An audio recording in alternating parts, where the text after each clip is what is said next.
Good afternoon and welcome to the Orono Town Council meeting for Monday, September 8th.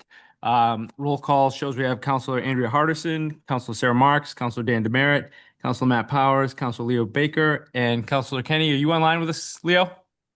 Yes, sir. And I think you just called him Leo Baker. Yeah. Did I? Leo? All right. Jacob Baker, thank you. And Leo Kenny, and I appreciate you calling me sir. I don't expect that kind of treatment very often, but I appreciate it. Well, after the fine job you did on that this weekend, I'm going to call you sir for the week. All right, I appreciate it. So at the top of our agenda, we always have our council goals for the municipal year for our public's information and our own planning. We've completed the roll call under agenda review. We have the different items referred to the committee, items that have been tabled, and again, for the public's information and our own tracking. And we ask for agenda review and clarifications, and this is a time where we can ask questions about what's on the agenda for the meeting this evening, and councilors could add things if there's unanimous agreement to add something to the agenda as well at this point. Any questions or any additions? Councilor Hardison? You'll have to help me with what we had talked about for community development. I wanted to add, talking about the parking at the end of Penobscot Street for the river trails. Do you want to add it as a future agenda item, or do you have an action item? Do you have a formal action item you want to add to the agenda? Or do you want to add it as a future agenda item discussion at the end of the towards the end of the meeting? I'm not sure. I was not that prepared. Okay. I'm sorry. It feels like, unless it's something, no problem at all. Unless it's something you want us to formally act on, I think we can take it up during that part of the meeting. We also have another item from the community development meeting, so that's a good chance for us to get some broader feedback from the rest of the council about how they like, how and if they'd like the committee to proceed on something. But we'd be discussing it tonight, right? Not Yeah, just okay, cool. for a few minutes towards the end, get some feedback from the rest of the council. Okay, so no formal items to add to the council agenda. I would ask for a motion to approve the minutes of our August 11th, 2025 meeting. Moved. Second. Okay, any discussion, questions, clarifications? Amanda does a great job with these every meeting. All those in favor? Oh, we're gonna do a roll call because Councilor In Kenny. favor. Okay, Councilor Kenny's in favor. Councilor Baker. Favor. Councilor Powers. In favor. Councilor Damaris in favor. Councilor Marks. In favor. Councilor Hardison. In favor. Excellent, thank you. Item 4 on our agenda this evening is public comment. This is an opportunity for anyone to speak with the Orono Town Council and our community about an item that is not on the public agenda. We ask if you have something that appears later on the agenda to speak at that time. And I'd welcome anyone to come on up and please introduce yourself and here to the podium, please. I promise you it's not that. Take it pretty light, but When you get there, you need to push a button and make sure a green light comes on, and then you're good to go. So I'm Susan Brawley and I live on Hamlin Street. And there has been a lot of very fast and loud motorcycle traffic in our neighborhood. And the motorcycles are roaring down Island Ave, and I think they come back up. Someone told me it's Harrison Street. That's the other up the hill area. And so I would hope that the police might take some notice of that. It may settle down now, with colder weather and all of that, but it's been very distressing how loud it is. And also, the motorcycles have come roaring down Hamlin Street a couple times, and there are a lot of small children and pets. So if someone could see that is brought to the public safety attention. And there also is a lot of speeding still, although I bet the sign coming into Orono is having a good effect. thank you very much for that. And we'll talk with people about it. It's certainly something that those of us who live in that part of town have noticed as well. It might be appropriate to say that there were messages on Webster side about similar concern about fast. I don't know if they were motorcycles, but some other smaller vehicles that were fast and loud. Yeah, I heard the Webster side motorcycles also. Yeah. We can certainly not plow Harrison Ave during the winter. That'll slow people down a little bit. But Harrison Avenue residents, so may not appreciate it very much, but Thank you for joining us and we'll talk about it. Is there anyone online who'd like to join us? Oh, someone else? Yo, come on in, live and in person. This is how we, Yeah, please join us at the podium, please. Get better. I live out on Stillwater Avenue. Okay, what's your name, sir? Robert Stinson. And basically, I didn't even know this was a full council meeting, to be honest with you. I just saw in the Bangor Daily about the state reconstructing Stillwater. That was why I come out. But anyway, my problem is on Stillwater Avenue, I have tried, believe it or not, I've lived out there 42 years, and I have tried for 42 years to get something done with the speeders. When I first moved there back in '83, speed limit used to be 45. I went around and got a petition signed, took it out to the chief of police. Then 2 weeks after that, I got a letter from him saying that he felt it'd be too hard to enforce at this time. Well, here we are 42 years later, and it's still too hard to enforce. And I did get the speed limit lowered from 45 to 35. So now they do 50. And as she was saying about the motorcycles, you haven't heard motorcycles, lady? Come out my way. They come back from push off on the weekends and they're flying. And I keep telling them, sooner or later, somebody's going to pull out of the trailer park right there. You got that blind drop and somebody's going to get killed. Just like when they did the roundabout out there. That was the reason they did that. Because these two ladies from Lincoln got killed. And, I just don't have any luck with the police. I have given up calling them. I've gone out and talked to them. Every time I do, they say, oh, we'll pass it on. We'll pass it on. I've told them, no, sit in my driveway. Catch them. And the best one was, 5 years ago, I was walking my dog down around where Next Links used to be in the industrial park. And there was a police officer sitting down there. And so I walked over to his car and he was just looking at his laptop. So I went over and I said, buddy, if you need something to do, come up on Stillwater and catch some speeders. And you know what his comment was? What's the use? They're going to do it anyway. But what do my tax dollars go for? I felt like saying, I'm paying for you to work. Am I right? So maybe you guys can go over there and jump them guys. All right. Well, thank you, Mr. Stinson. Thank you. Yep. Glad I come up to the meeting. Yeah, we'd love to. Yeah. Yeah. See you in another 43 years. No, yeah. So you clock to it. No. Yeah. Yeah. Okay. Now, sometimes it's ridiculous. Yep. Can you, if you would, I don't know if you can email me or just, we'll talk about this and both of these concerns as part of our deliberations. And, I'd like to be able to get back to you with some sort of feedback, either from the town staff directly or from the council. So.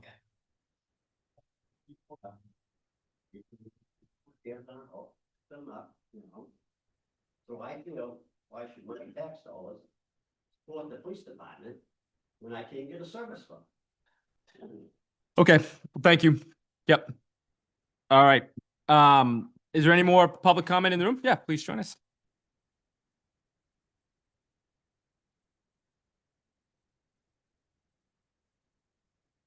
I'm here as well because of the DOT in Stillwater. Yeah.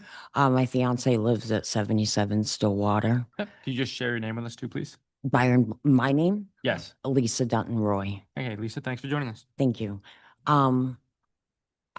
Also about the traffic, it's getting a lot worse. We have a blind driveway and we do have a special needs child who is across the street who catches a bus. Last year, I had to jump into traffic twice to stop traffic so that child will not get hit. If a speed bump or something like that at the top of the hill or even down by the trailer park could be added, it might potentially be an option to slow them down. But I agree that someone is going to get seriously hurt, best case scenario out there, because in the times that they go through is I know when the police department is changing. Because I did call myself last year twice when the child almost got hit. You did call? Yes, And thank you. yes, thank you. Okay. Anyone else in the room? Please, yes, please join us.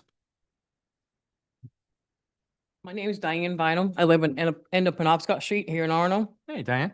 We're having the issue with people parking down the side of the road to go up on the knoll. I can't pull in my driveway either way. I have to kind of like get close to my husband's truck.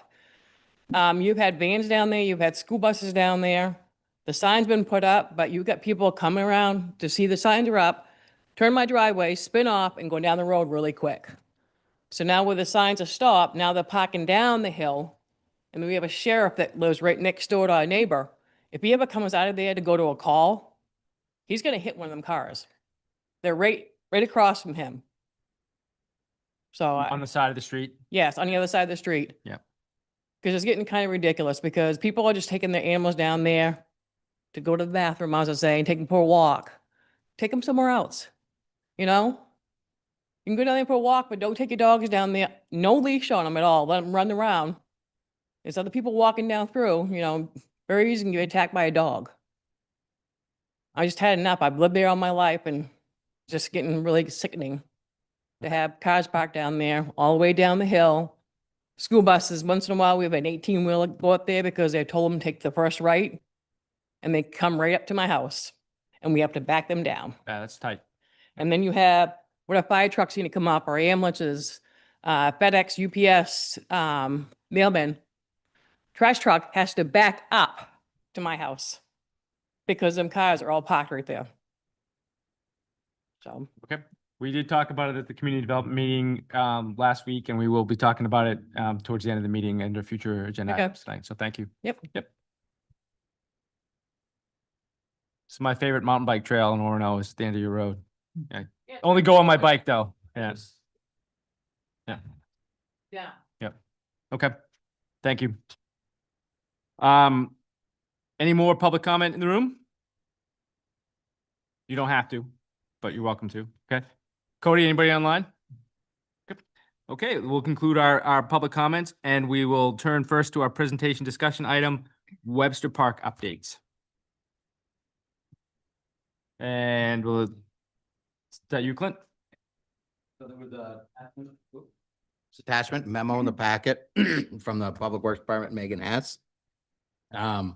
You council just kind of asked for an update on this discussion presentation. They've been working quite a bit on the invasive species and there's been a lot of comments. Some of you may have seen if you've been down. They have met with residents concerned about native plants along the shoreline. They wanted to make sure certain ones were not removed and they were able to accommodate that. There will be more herbicide application this fall or spring to continue to get invasives under control. I was down there last week, noticed a little bit that you can see some regrowth coming. Personally, they've been advised by DEP to wait to replant the shoreline until a few rounds of herbicide removes the invasives. The tree board has been working with Public Works to plant native shrubs and trees along that shoreline where needed. Additional bank stabilization, plant diversity. Again, don't want to read the whole thing in the memo word for word. And they are including an improved location for a hand launch boat site. So far they've spent about 122 hours. A little joke, but if you remember last time she had a math error and she caught it in the spreadsheet, she did double check it. This is including her time in meeting with the DEP for the hauling, hazard tree removal, and shoreline stabilization. So that's kind of what we want to do, update on the Webster Park and what they had done down there. Any questions or things that you want us to take back to staff, just let me know. Okay. Any questions from members of the council? I don't have a question. I just wanted to say, I think I've said before that, it's sort of the premier and biggest park in Orono, and it has been a really great improvement that's been happening, and so many more people using the park and just tons of positive comments coming my way all the time. I'm assuming other counselors are hearing them too. So thank you to staff for the work. I think it looks phenomenal, and the same can be said for the Union Boat launch as well in terms of claiming back river frontage and things like that. It just makes what was already a great space even better. So, thank you. All right, next up on our agenda is staff update on website, including new resource policies. So I think the plan, Cody, you're gonna bring that up for me to share on the screen? The website, the policy section of the website, please. We'll just share the screen for people at home and for you, but this came up at a recent council meeting and work had been done or was being done, and we made a couple other adjustments afterwards.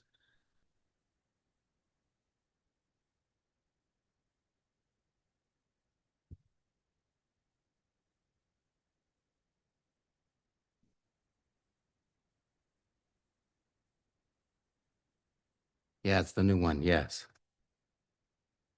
So a lot of the policies were on the different areas of the website under police or fire. There's also was a comment that the handbook for the town needed to be on the website. That was one of the discussions in the ordinance when it's done. So what I did is that we talked about with the web, and we've been doing a lot of different changes with the new website. So we did create the 3 sections right there for people to see. It's in a policy section. We did not remove it from where they were. We just created an additional link. You can find that through a search for policies or search through resources. So all the fire departments are there, all the police departments. Those had never been taken down. We, like I said, just redirected those links. And then the personal policy for staff is there as well now. As we do more, this is a great place where people can find additional links. So we'll add as we find more, do more, add more, but right now this is where we've created it. I think probably the next one is the council finishes a procedure manual. Not only would that be on the council page, but we could actually create that resource right here as well. Do not confuse this with ordinances. Town has our ordinance through Muni Code. If you want to search an ordinance, that redirects you to a site that's hosted for us and has a lot more detailed information in the charter as well as all town ordinances. So. Okay. Does anybody have any questions? Council Marks? I have one. I also just a huge thank you because I'm the person who brought this up and I was super excited. I actually saw it a while ago when I looked, and it's very easy to find. It's easily searchable if you put policies in the search bar. So thank you to you and to staff. And I hadn't even thought about your comment now about people potentially confusing that with ordinances, but I guess that made me wonder, could we put a notation that said to find ordinances, go to Muni Code right on the same page so that people could see that easily too? Thanks. Okay. Any other questions? Okay. Thanks for the work and thanks for sharing that. It's nice to have it in a repository in a place that people can find. Okay. Next up, we're done with presentations. Apologies. Yep. We will now open a public hearing on the MDOT Stillwater Avenue improvements. And it looks like we'll be hearing from Assistant Town Manager Mitch Stone. So I'm Mitch Stone, Assistant Town Manager, and I'm just going to give a brief kind of intro to this. Brad Lyon from Sebago is actually going to give the presentation. They're the consultants working with DOT on this project. This project is, the scope of it is from the bridge at 95 to the Old Town line, so a very small piece. It was part of a heads up initiative around pedestrian and bike safety. And as we work through the project, it really has kind of morphed into a smaller project, as you'll see here, really working around the lights and upgrades to the lights and more of a phased approach. So I think Brad's online. I don't know if he's able to share the presentation. If Brad, if you need us to share the presentation, we can probably do that if it's easier.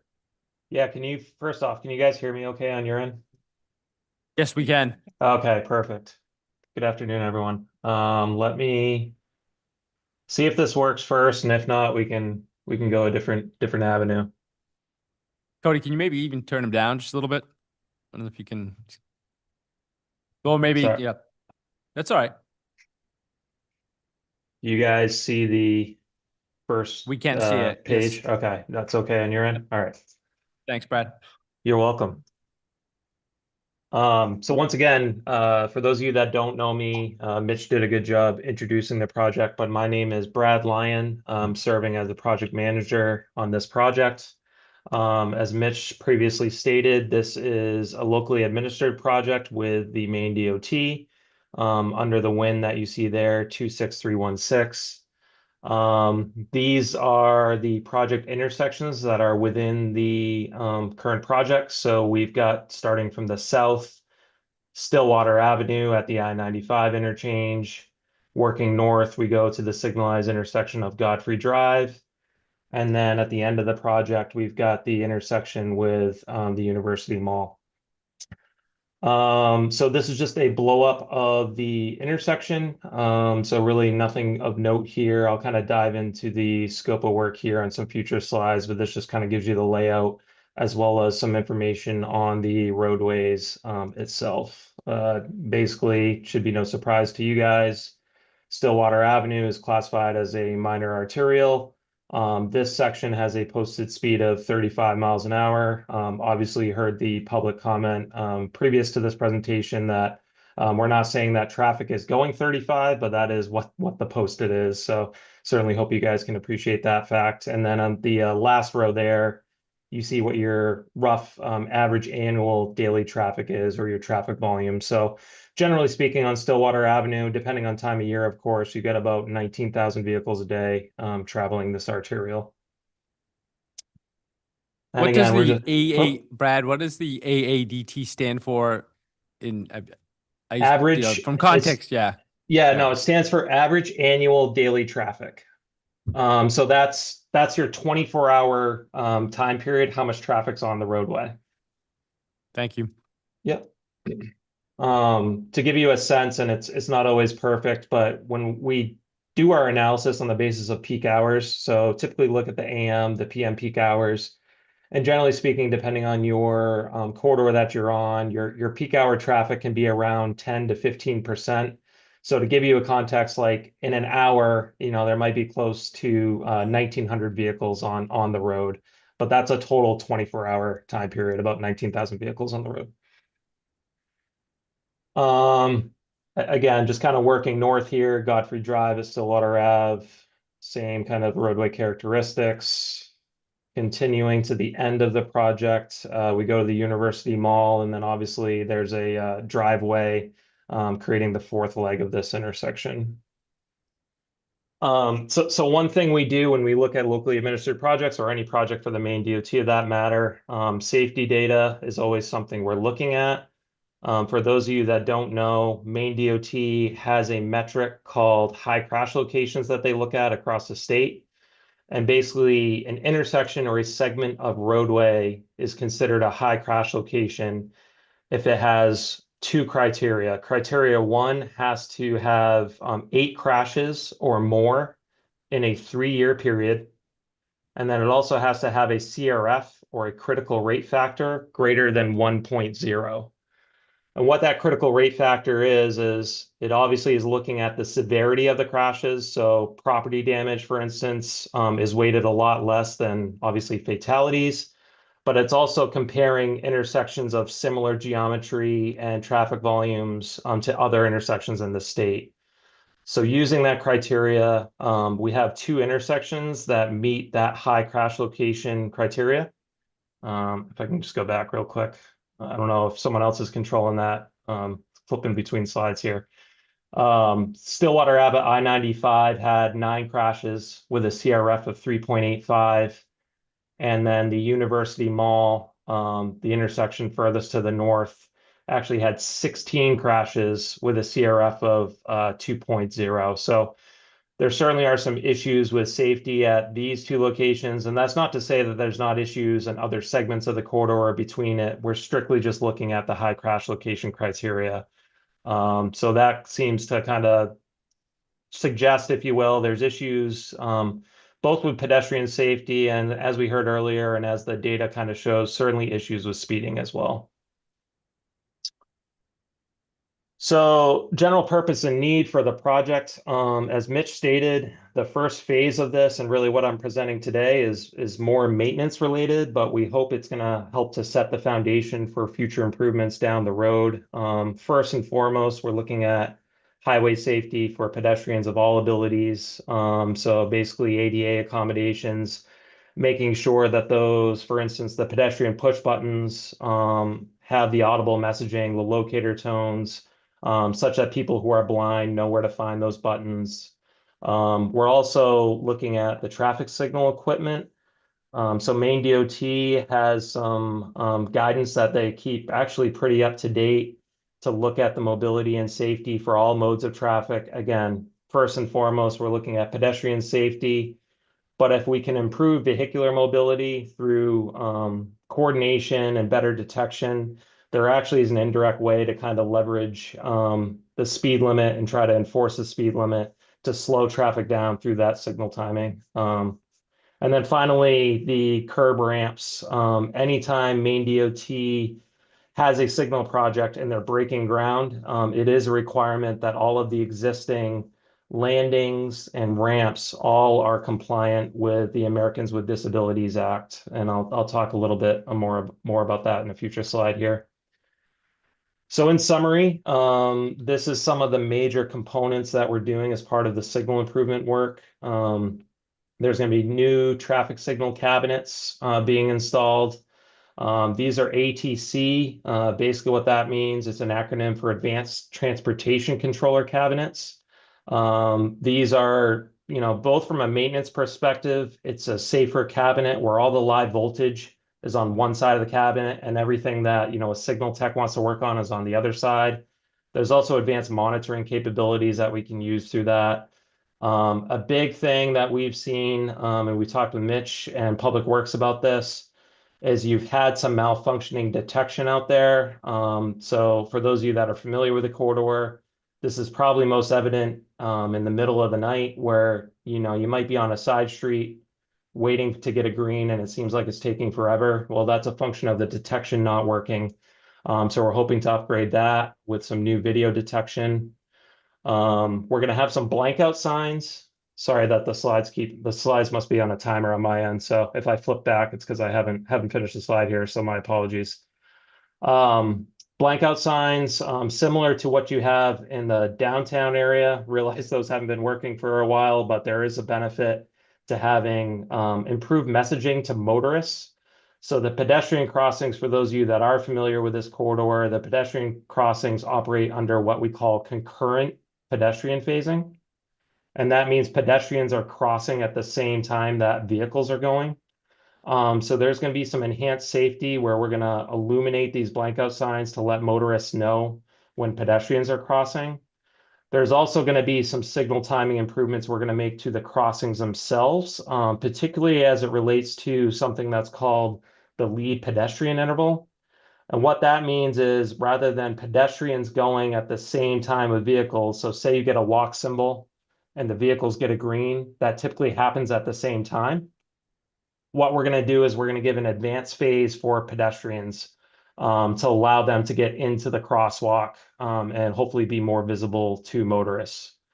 This is touching on the ADA aspect, but there'll be new pedestrian countdown signal heads. So you'll get the walking, the green walking man, you'll get the flashing don't walk symbol, as well as a countdown as to how much time is remaining. And then all the push buttons will be upgraded to the latest APS standards. And finally, signal communications are going to be upgraded such that these signals will communicate with Maine DOT's Traffic Management Center. There's some inherent benefits associated with that, mostly as it relates to monitoring of the traffic signals. So Maine DOT and consultants working for the Maine DOT will have the ability to monitor these signals, respond to any complaints that might happen once these signals are live, and adjust signal timings accordingly from the office as opposed to going in the field. And finally, and I touched on this, all of the pedestrian landings and ramps will be upgraded for ADA compliance. So just going a little bit deeper, intersection by intersection, just going to touch on the 3 intersections and then certainly can open it up to questions and comments after. The first intersection, which is the I-95 ramps, for those of you that are familiar with this intersection, this was somewhat recently upgraded from a signal perspective, but this does indirectly overlap with our project because the signalized intersection of Godfrey Drive, that signal cabinet actually operates both of these intersections. So both of these intersections being the I-95 ramps and Godfrey Drive, they both operate on the same cabinet.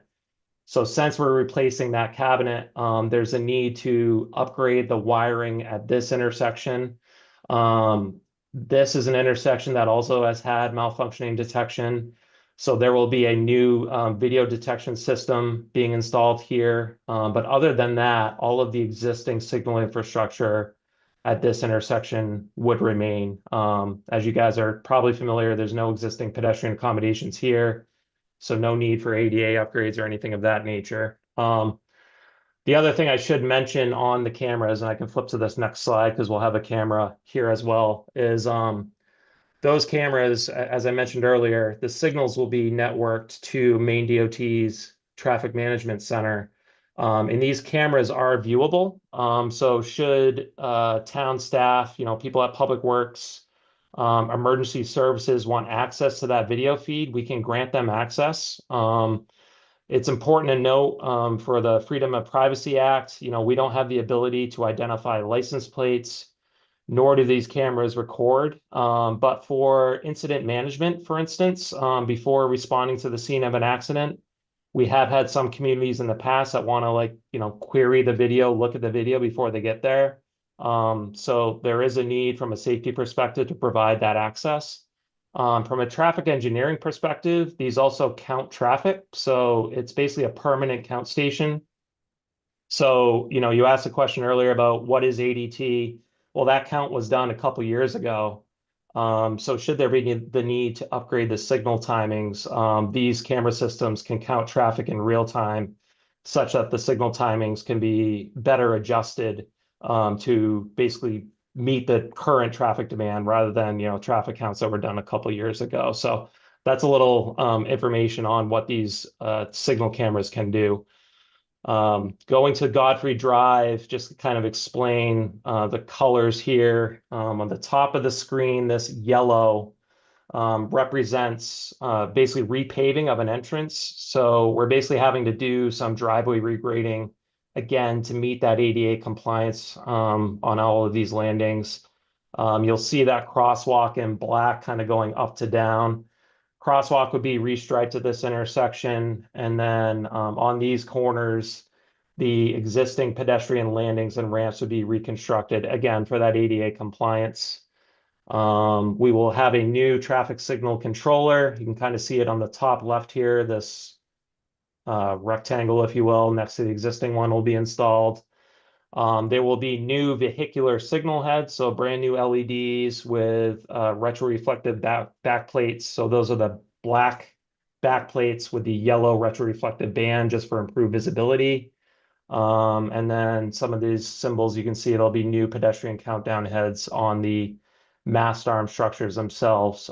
It is worth noting on all of these locations, the existing mast arms are not being replaced. So what we're doing, going back to this intersection, it's new equipment on existing infrastructure, if you follow me. So new vehicular signal heads, the new camera system, new signal cabinet, new wiring, and then the ADA improvements.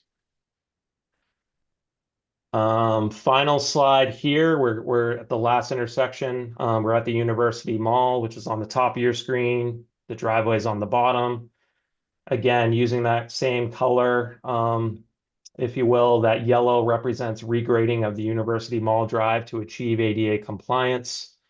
Again, there'll be a new signal cabinet, new vehicular signal heads, excuse me, new video detection. What else we got here? New pedestal poles will be put in. Obviously, for this driveway, there is not a mast arm serving that. We want to make sure we maintain that driveway as being a signalized entrance. So that'll happen similar to what's out there today with new pedestal poles. You can kind of see it on this aerial, very tough to see with the resolution. But for those of you that are familiar, there's an existing pedestal pole. Not sure if you guys can see my cursor, but it's just to the other side of this cut right here. That pedestal pole will actually move closer to the entrance. And the reason for that is these push buttons need to be within a certain distance of the landing. And a number of these locations where the buttons are located are too far to be deemed ADA compliant. So there'll be some upgrades associated with that. So yeah, I think that's all I've got regarding the scope of improvements. I'm happy, however you guys would like to handle this, happy to answer any questions or provide some further clarity on anything you might have on your end.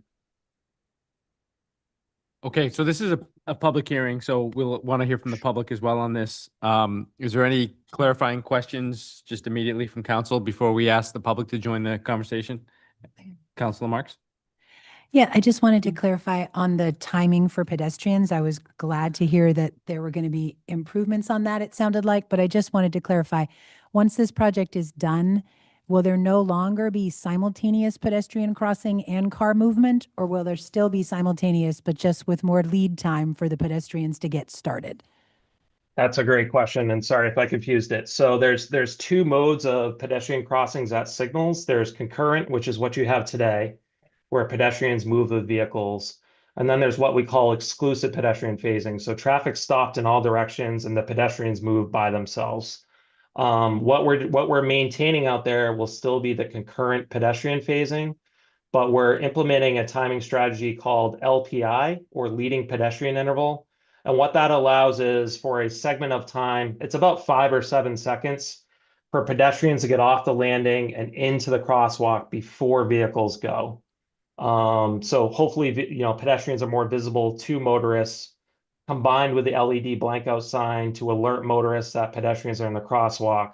We're hoping that's a safety improvement above what you have today. Does that answer your question? It does. I maybe need to wait on the second half. I'm a bit curious how it was decided. I'm sure there's a process you go through about how it was decided that exclusive pedestrian crossing was not allowed or appropriate here, but maybe that has to wait since that might not be clarifying. Dan, how do you feel about that question? I can hold. Yeah, That's fine. it's yeah, I can hold on that. okay, let's hold and then we can talk about what role the town will have as we move forward after this public hearing. I think, and apologies to Mitch if I missed that part and what he shared, but Thank you. okay, any other clarifying questions before we ask the public to join us? Are there any members of the public who would like to comment in this public hearing? Come on up, sir. You got to come up though. They're concurrently. No, come on up. People at home want to know who you are. So I am Robert Stinson. And the only thing I've noticed is when the cars come off of 95 on that exit, they have a traffic light, and they're supposed to stop on the red and stay there. But that sign that you guys have put up doesn't work. It says right on green arrow only. I feel they need to put something further down on the ramp that says no turn on red. Because a lot of your accidents are probably the guys that are flying off that ramp and all your cars are stopped. What do you do? So that's my only suggestion, is that Yep. light, the way they have that sign, people just don't pay attention to it. okay. Thank you. Thanks, Robert. Thanks for coming up. Okay. Any other members of the public like to be heard on this issue? Okay. Now, in terms of discussion, so what's next in terms of the council, and Councilor Marks has a follow-up question that, what's next in terms of our participation in this project? It's a Department of Transportation initiative, right? So are we along for the ride, so to speak, or? So I would say this is your opportunity to give suggestions. Yep. So if you have things that you would like to add or like to see that based on what is there, it certainly can be, put in, have a conversation about what that looks like. Okay. And again, I think the general comment, some of the public's been here, Stillwater, this is there's some maintenance due. We need to upgrade the traffic signals. This is an opportunity to fix them and improve. So we're doing a fix and improve. This is not a holistic change to the Stillwater Ave corridor. That's a major corridor with a lot of involved communities. And I will say I've participated in multiple conversations since being here that, a greater conversation of the Old Town Orono Bangor conversation of what this collectors should do and serve and how it should function. You know, there's only so many ways to get from Bangor to Orono and Old Town, and this is one of the three. The other being Route 2 and the other being the interstate. So again, that's how we're starting to begin those conversations, but this is not looking at those matters. This is really looking at how our pedestrians and our signaling works from the interstate down.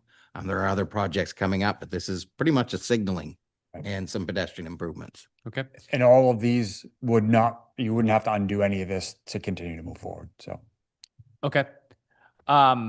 You wouldn't have to undo any of what? So any of the improvements that is laid out here Yeah. would be able to, if we were to change anything on that corridor as far as like changing the road, widening it, bike path, lanes, things like that, Mhm. those would not affect what changes are being done now.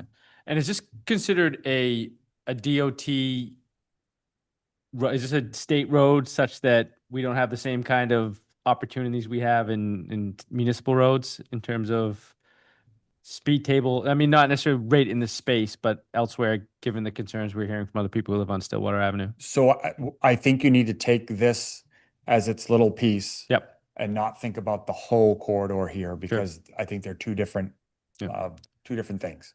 Does the work that's been done, and maybe Brad, I'll throw this one to you, but does the work that's been done on the study give any insights into why, if traffic counts are increasing on this corridor and, you know, just kind of driver behavior in terms of, it just feels like we're seeing more, people feel like they're experiencing more traffic on some of our, you know, Forest Avenue, Stillwater, particularly outer Stillwater, you know, apart from this exchange. Is there any insights into this, into your work that would explain that? Is it true? Is it, yeah. Yeah, I don't have any specific numbers right in front of me. I mean, certainly if that's of interest to you, I can look. The problem I have, why I can't answer that intelligently, is from a data perspective. The last traffic count that was done out here was in 2023. That's where, quite honestly, once these signal upgrades are made with these camera systems, we'll be able to track what those traffic profiles look like, both on an annual basis and obviously on a seasonal basis. As you guys are well aware, you know, September in Orono is very different than July in Orono. So being able to look at those traffic profiles, and if there's the ability to adjust some timings to promote slower speeds, things of that nature, we'll be able to have the technology available to us. But I don't know what that traffic profile looks like, say, between 2023 and now. I can look at historical data if that's of interest. I just don't have it readily available to me tonight. Okay. So if we put a 6-minute wait at the traffic light, maybe we get more people to stay on the interstate instead of busting through. I'm outside the box thinking, but I bet there's some votes here in this room tonight for that. Understood. All right. Thank you, Brad. You're welcome. Sarah, do you want to have your, If anyone else wants to go. anybody have a- I do have some. go ahead, Sarah? Okay, yeah, so I just wanted to ask how the decision gets made about whether there is a designated pedestrian crossing only time. I'm assuming there's some data-based way that gets decided, or could you speak to that and why it was decided not to have that?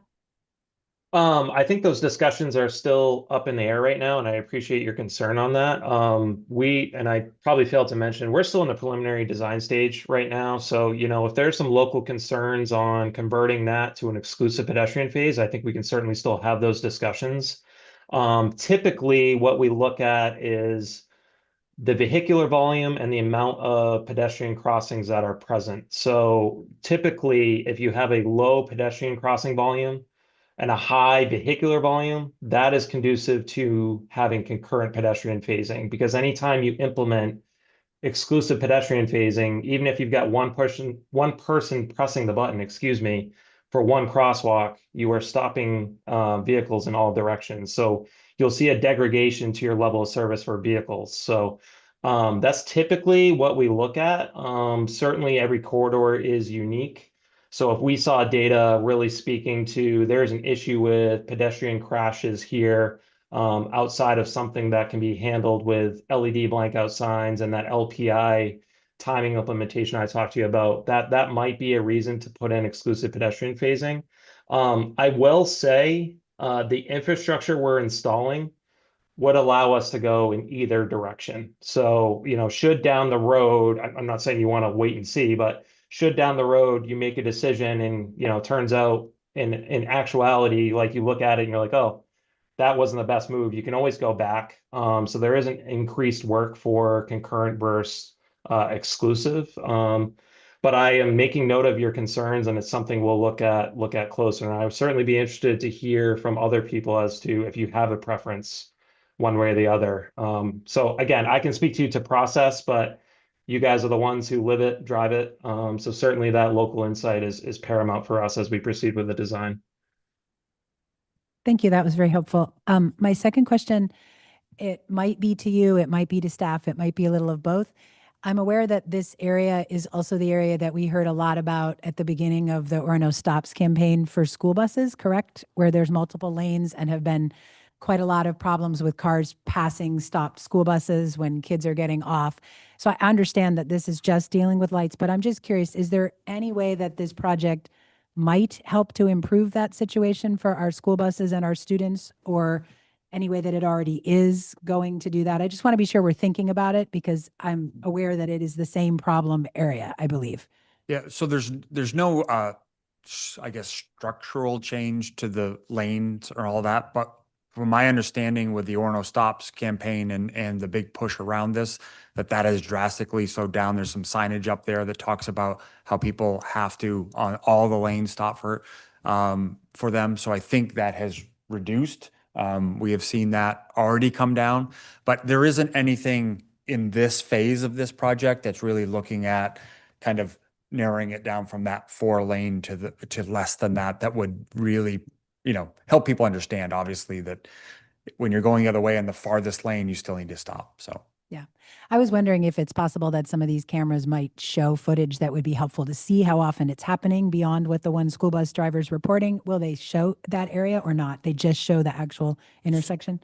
So I'd let Brad answer this question. My belief is that the cameras are based on how for the traffic lights, not as in more detection than they are videoing the intersection. But Brad, correct me if I'm wrong. Yeah, the technology that is typical these days, it's a single 360-degree camera. So it's a fisheye lens that has a view of all the approaches. Every installation is a little bit different because it's a function of how far out we can get on the mast arm. But generally speaking, you can look a couple 100 feet down the corridor. You'll have visual, video feed of that. And then what we do is in the programming itself, we draw in these detection zones such that even if we see a vehicle a couple 100 feet down the road, we don't want to actuate the signal until they get closer. So that's where we draw in these zones. So to speak to your concern, if we knew time of day where that was occurring, anyone who has access to these cameras could log in and watch the video feed and try to see what the operations are. But it would require someone to know the approximate time of day and which camera they're accessing. So that could be town staff, that could be someone at DOT if that request was put in. But again, these cameras, just given kind of the way the laws are in the state of Maine, we're not recording video. So it's not like we could go back and query that video. It just would require someone to access the camera around that time where this is occurring and make some observations. So my answer succinctly would be yes and no, but it's got the sight lines to be able to do it. That was really helpful. And I just appreciate people keeping it in mind because I'm very concerned about the students. Thanks. Sure. I just quickly one more for me, I guess, but in two parts. I think the traffic crashes that you report, are those all vehicles? Do they involve pedestrians? And I apologize if I missed it when you presented. Any type of crash that's reported to the police department that DOT has it. So it could be a vehicle with a pedestrian. It's down to as low as property damage. So yeah, we see any crashes that are related to pedestrians as well. So do we know what percentage? It doesn't, my observation is that there are not a lot of pedestrian activity at these intersections, but I could be wrong. It's not like at Westwood in Maine where the school is or anything like that. Yeah, it was a lot of rear ends we saw, like vehicle to vehicle rear ends. There's some angle crashes. The comment that I apologize, I forget the gentleman's name about, people not yielding to the signal or going on red. We saw a lot of angle crashes that supports that behavior or that observed behavior. So that crash data supports it. There wasn't, and again, I'm not saying it doesn't occur, but there wasn't an abundance of what I would call pedestrian related crashes, which is a good thing, but that's not to say that there's not a need to improve those facilities to make them better. You know, if you guys are interested in having that data, I can certainly provide that to you. You know, your police department should have access, obviously, that same data, but it's what we typically see at signalized intersections, a lot of rear ends and a lot of failing to yield coming off the interstate, and some on the University Mall Drive as well, just angle crashes. So Yeah, it'd be interesting to know if we're not going to do if we're going to do the concurrent signaling, if there are things within the infrastructure like pedestrian refuge type elements that could be added to protect pedestrians while they're in. I mean, it's 4 lanes across; it's a long way, Yeah. and it could be those types of things. It strikes me that we need to be thinking about, enforcement's great, enforcement's important, education's important, but to really get at challenges and really improve safety for bikes and pedestrians, it's got to be some infrastructure involved as well. understood. Okay, great. We'll follow up with that with staff. Anything else? All right. I think that we'll close out the public hearing, and thank you, Brad, very much for making the time to join us. You're welcome. Thank you guys. Have a great evening. Thank you.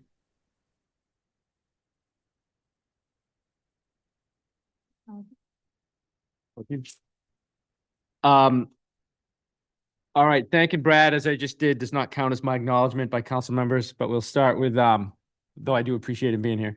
Andrea, we'll start with you for acknowledgements by councilors. And I have a lot today. Wanted to thank Chief Merrill and Clint for giving the prompt attention to the Penobscot Street parking issues and the start of making a needed change for the people who live at the end of that street.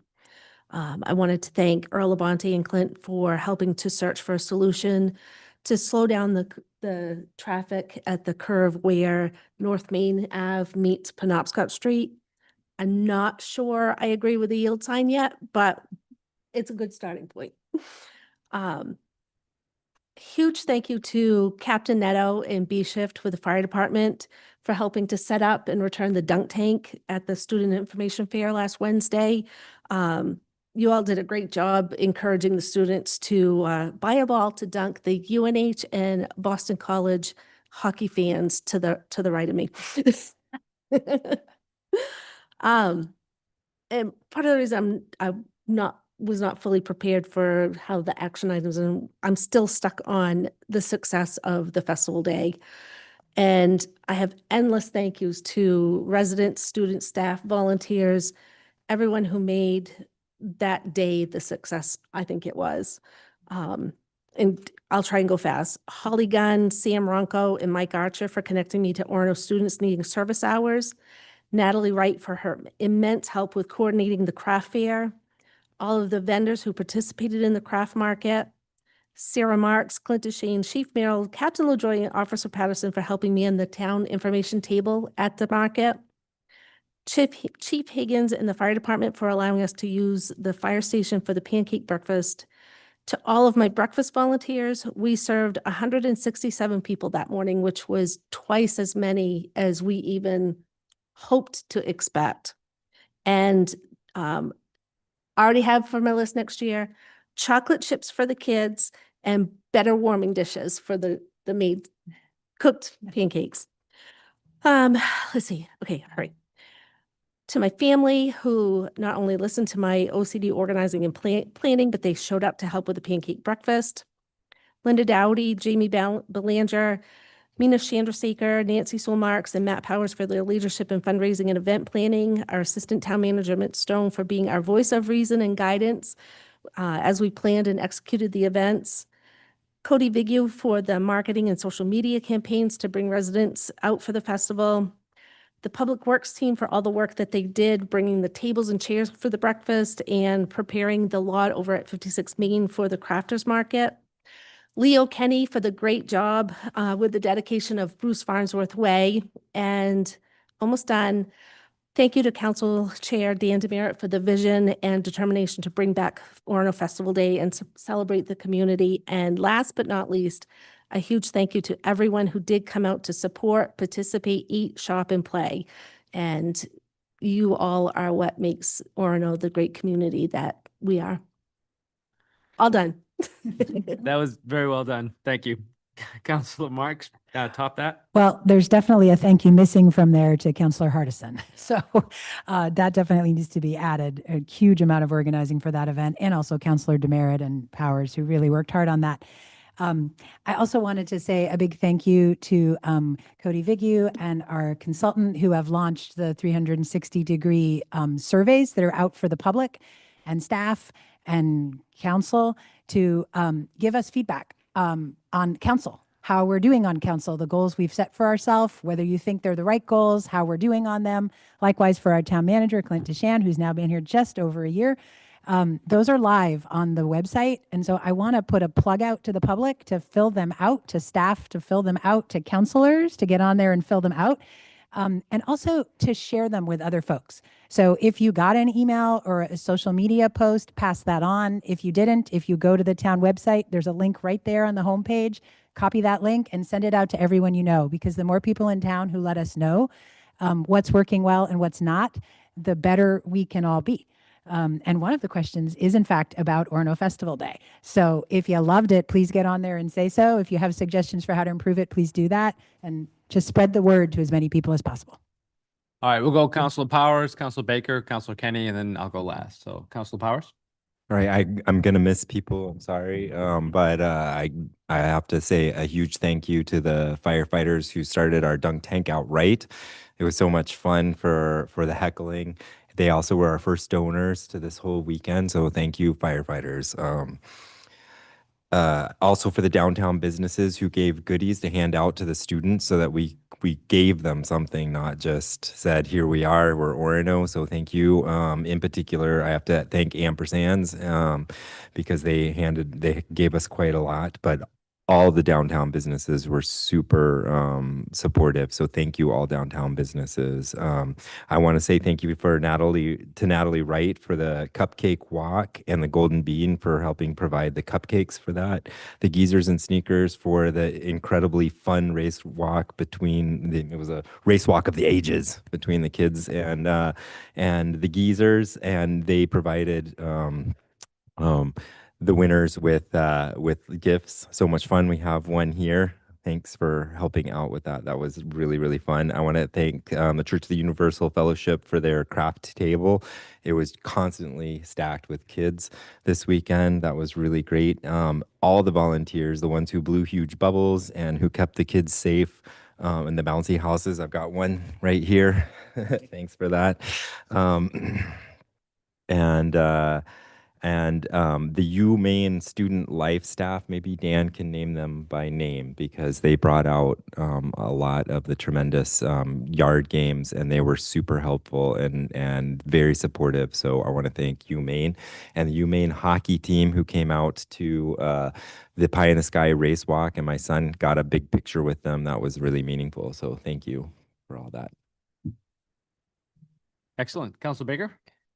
In short, I'll echo everything that Andrew and Matt said. I was thoroughly impressed with the festival days, all the work that went into it. I was a simple volunteer without a lot of back knowledge. So from my perspective, it was very well organized.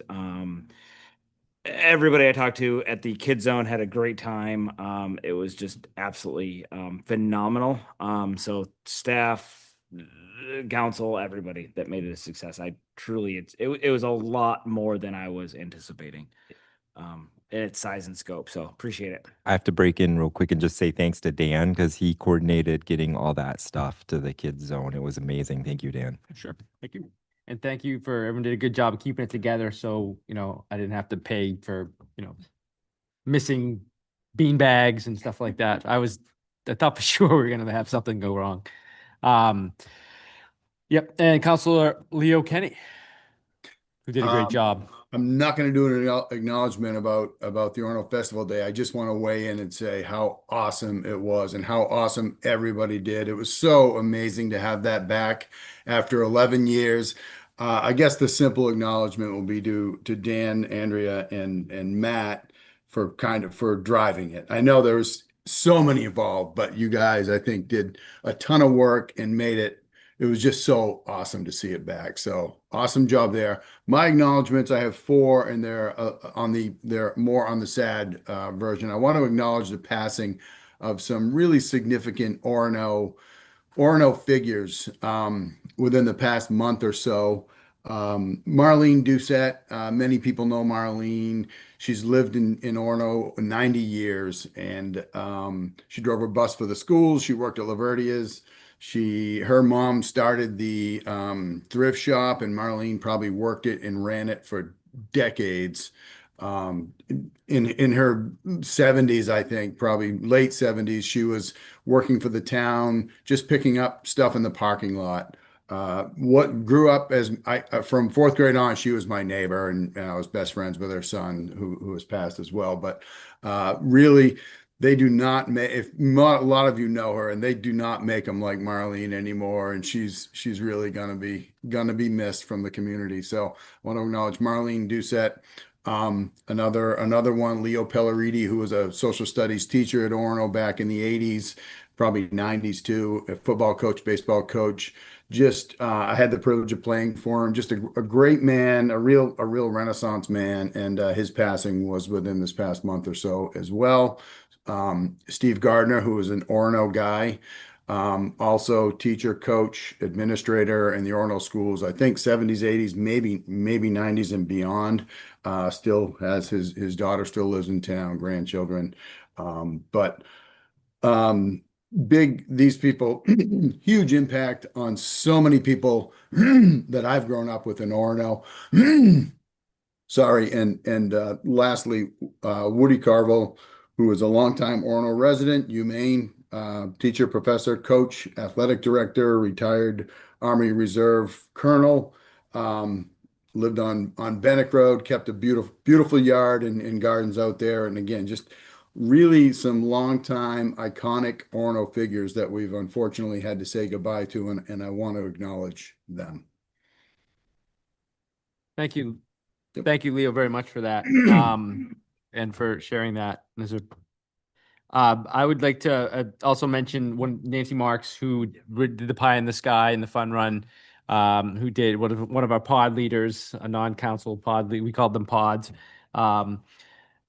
And wanted to thank her. I do want to say we'll talk later, but we'll key up a formal resolution and invite in the beneficiaries of our fundraising to our next council meeting for a ceremonial check. I don't know if we need to print a big check, but a couple small checks would be nice. One for Orono Health Association and one for the Black Bear Mutual Aid Fund. Both those organizations contributed a great deal. So we'll talk about doing that formally at our next meeting and getting a picture. I know Cody likes to run those pictures in the Orono Observer.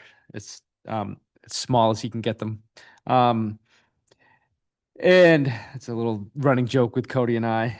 I should acknowledge that Cody wouldn't let me the last picture when we Frederica, we gave her the award. I sent Cody a version of that picture, but I cropped everybody out of it except for me and Frederica, and he wouldn't let me do it. He's like, no, we got to put the rest of the council in there too. So I wanted to acknowledge and thank those folks. Today at noon was the deadline to be certified to be a candidate for municipal office. We'll have our municipal elections this November. We have 3 candidates for 2 seats on the Orono Town Council. And I firmly and strongly believe that running in and of itself is a service to your community, whether you're elected or not. So I wanted to formally thank Andrea Hardison, Colleen Marcelli, and John Quinn for stepping forward and becoming qualified to run for the town council. You're looking forward to a good campaign, and Noah Charney will be the candidate for the 1 seat who's on the school board. So thank you to the people that are running, and I encourage everyone to get to know the candidates and take part in our municipal election this fall. Yes. Yeah, I'm looking to make them like the front of the resolution, but I would say we got we got the support we got from the staff. And you know, Mitch Stone is going to be the first recipient of the Hero of Orono Award when we make that up, for his work and guidance and leadership on the Orono Festival Day.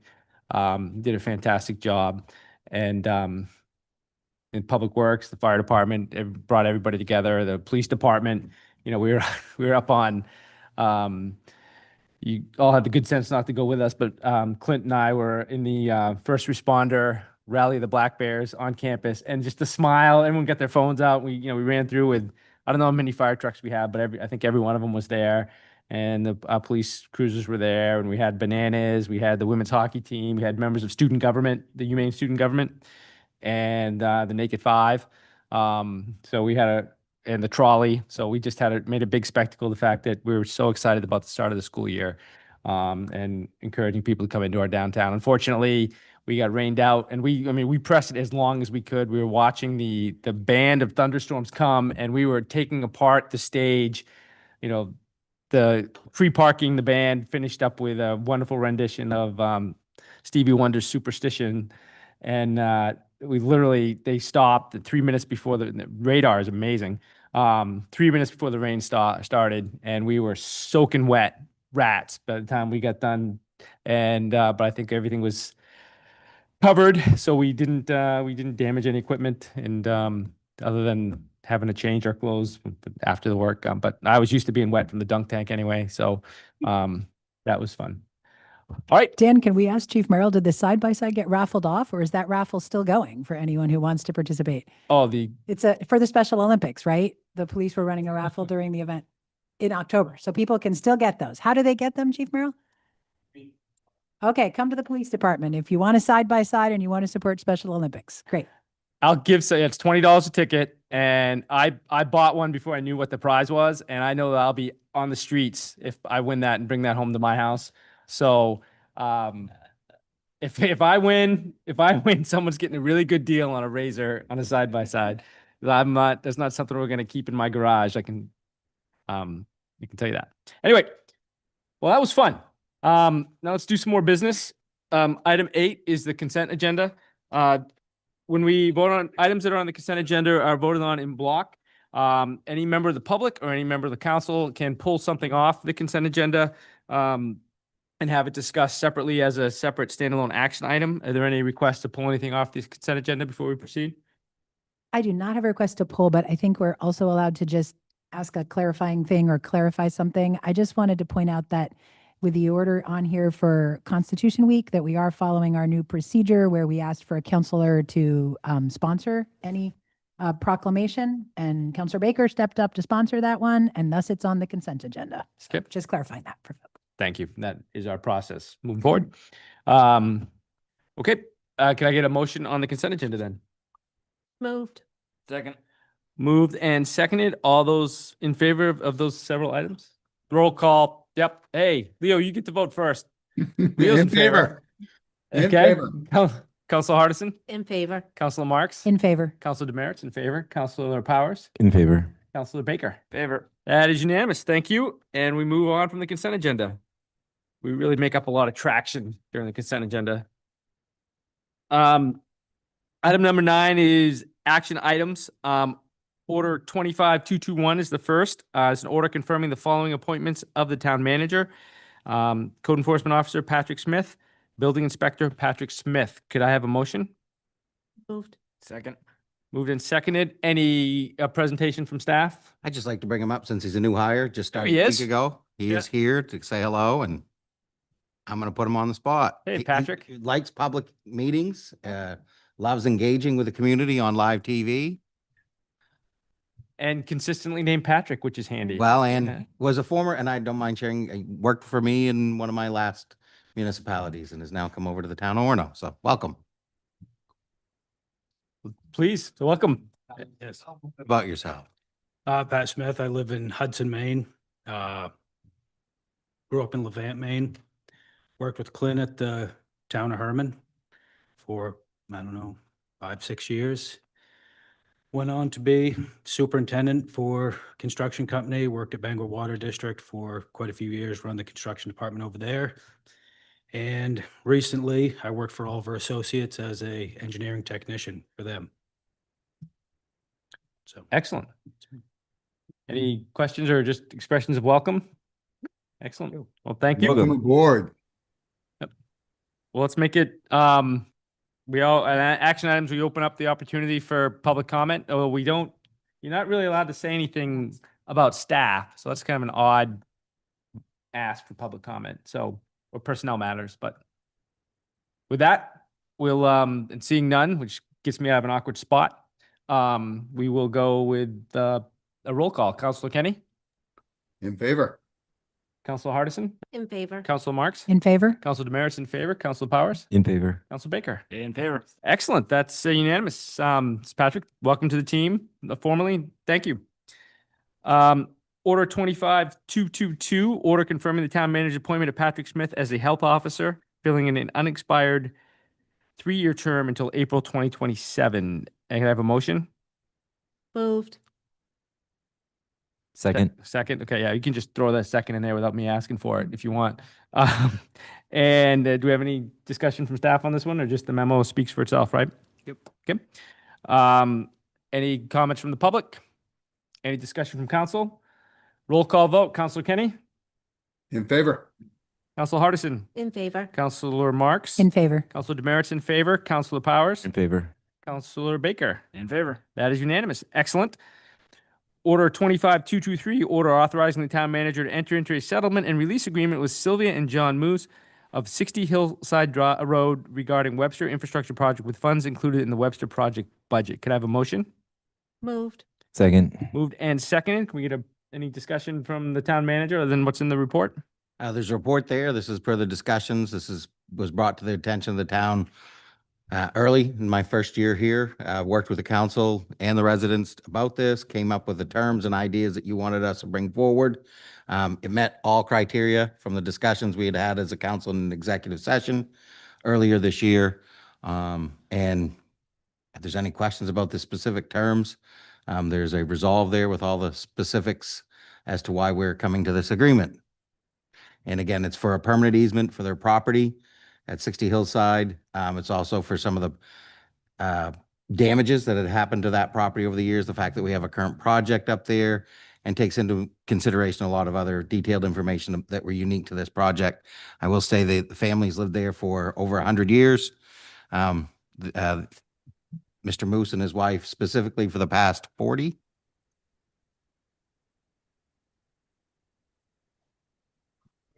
Yeah.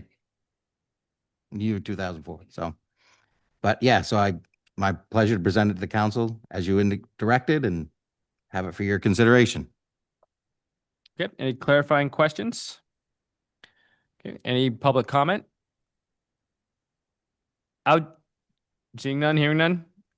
I'd just like to thank the town. Well, do we have, I guess, council discussion? And I'll go last. Anybody have anything? Okay. I would just like to thank the family and Clint Deshan and his team for the work they did to come up with a resolution. These are difficult matters. And, we hired a town manager to be a problem solver, to be entrepreneurial, and to be a people person. And this, for me, felt like it checked all those boxes. And, we can't fix everything for everyone, but I know we worked hard to work on this one. And I appreciate, Clint, all your steadfastness in coming forward with something that was responsible and responsive for our neighbors and for the town at large. Okay, so with that, we will do a roll call vote. Counselor Kenny, In favor. Counselor Hardison, In favor. Counselor Marks, In favor? Counselor Demerits in favor, Counselor Powers, In favor. Counselor Baker. In favor. Excellent. Thank you very much, and thank you to the team. Yep.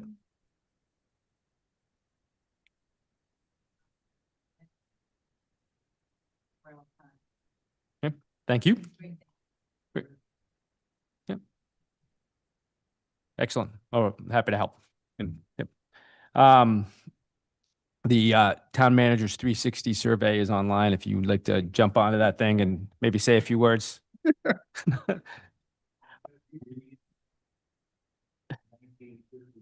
Yeah. Okay, so a little bit more. Yeah. Maybe you could each fill out a copy of the survey. Just Yeah. I'm not above, messing with the sample a little bit for the sake of good work. All right, order, thank you. We'll move on to order 25224, order authorizing the town manager to draw $9,280 of the unemployment reserve funds to cover an overage of the FY25 budget. Could I have a motion? So moved. Second. Moved and seconded, presentation from staff. Reserve for this, unemployment reserve was used more than normal, so we had an overage for a transfer. As we're coming into completing all the information for the audit, there's a few of these that are coming up. This is one that's finance recommending that we use that memo. There are some issues as we're depleting this for future years. That memo talks about how the remainder of this will be brought forward in the capital planning process this winter. Councilor Marks? any Yeah, so just clarifying to- question? Yeah, just to clarify, so we're just voting to carry forward this specific amount, not on this bigger proposal for how to handle this kind of thing going forward. Am I correct? You are not voting on the bigger proposal. You are voting to draw $9,280 of reserve funds to move in to the fiscal year 25 operating budget because of the overage. Perfect. Thank you. Okay. Is there any public comment? Or no more clarifying questions? We'll go to public comment. No public comment. Any discussion from council? Now we're gonna have a roll call vote. Councilor Kenny? In favor? Councilor Hardison? In favor? Councilor Marks? In favor. Councilor Demers in favor? Councilor Powers? In favor. Councilor Baker? Favor. Excellent. Thank you. That passes unanimously, 6-0. Next up, I'd accept a motion on order 25225, in order accepting the bid received from Zach Pike of Pike Project Development to purchase the town of Orono's interest in property located at 3 Water Street for $10,000. And further authorizing the town manager to execute all documents necessary to effect this transfer and release the town's interest in said property with proceeds going to the Strategic Development Reserve.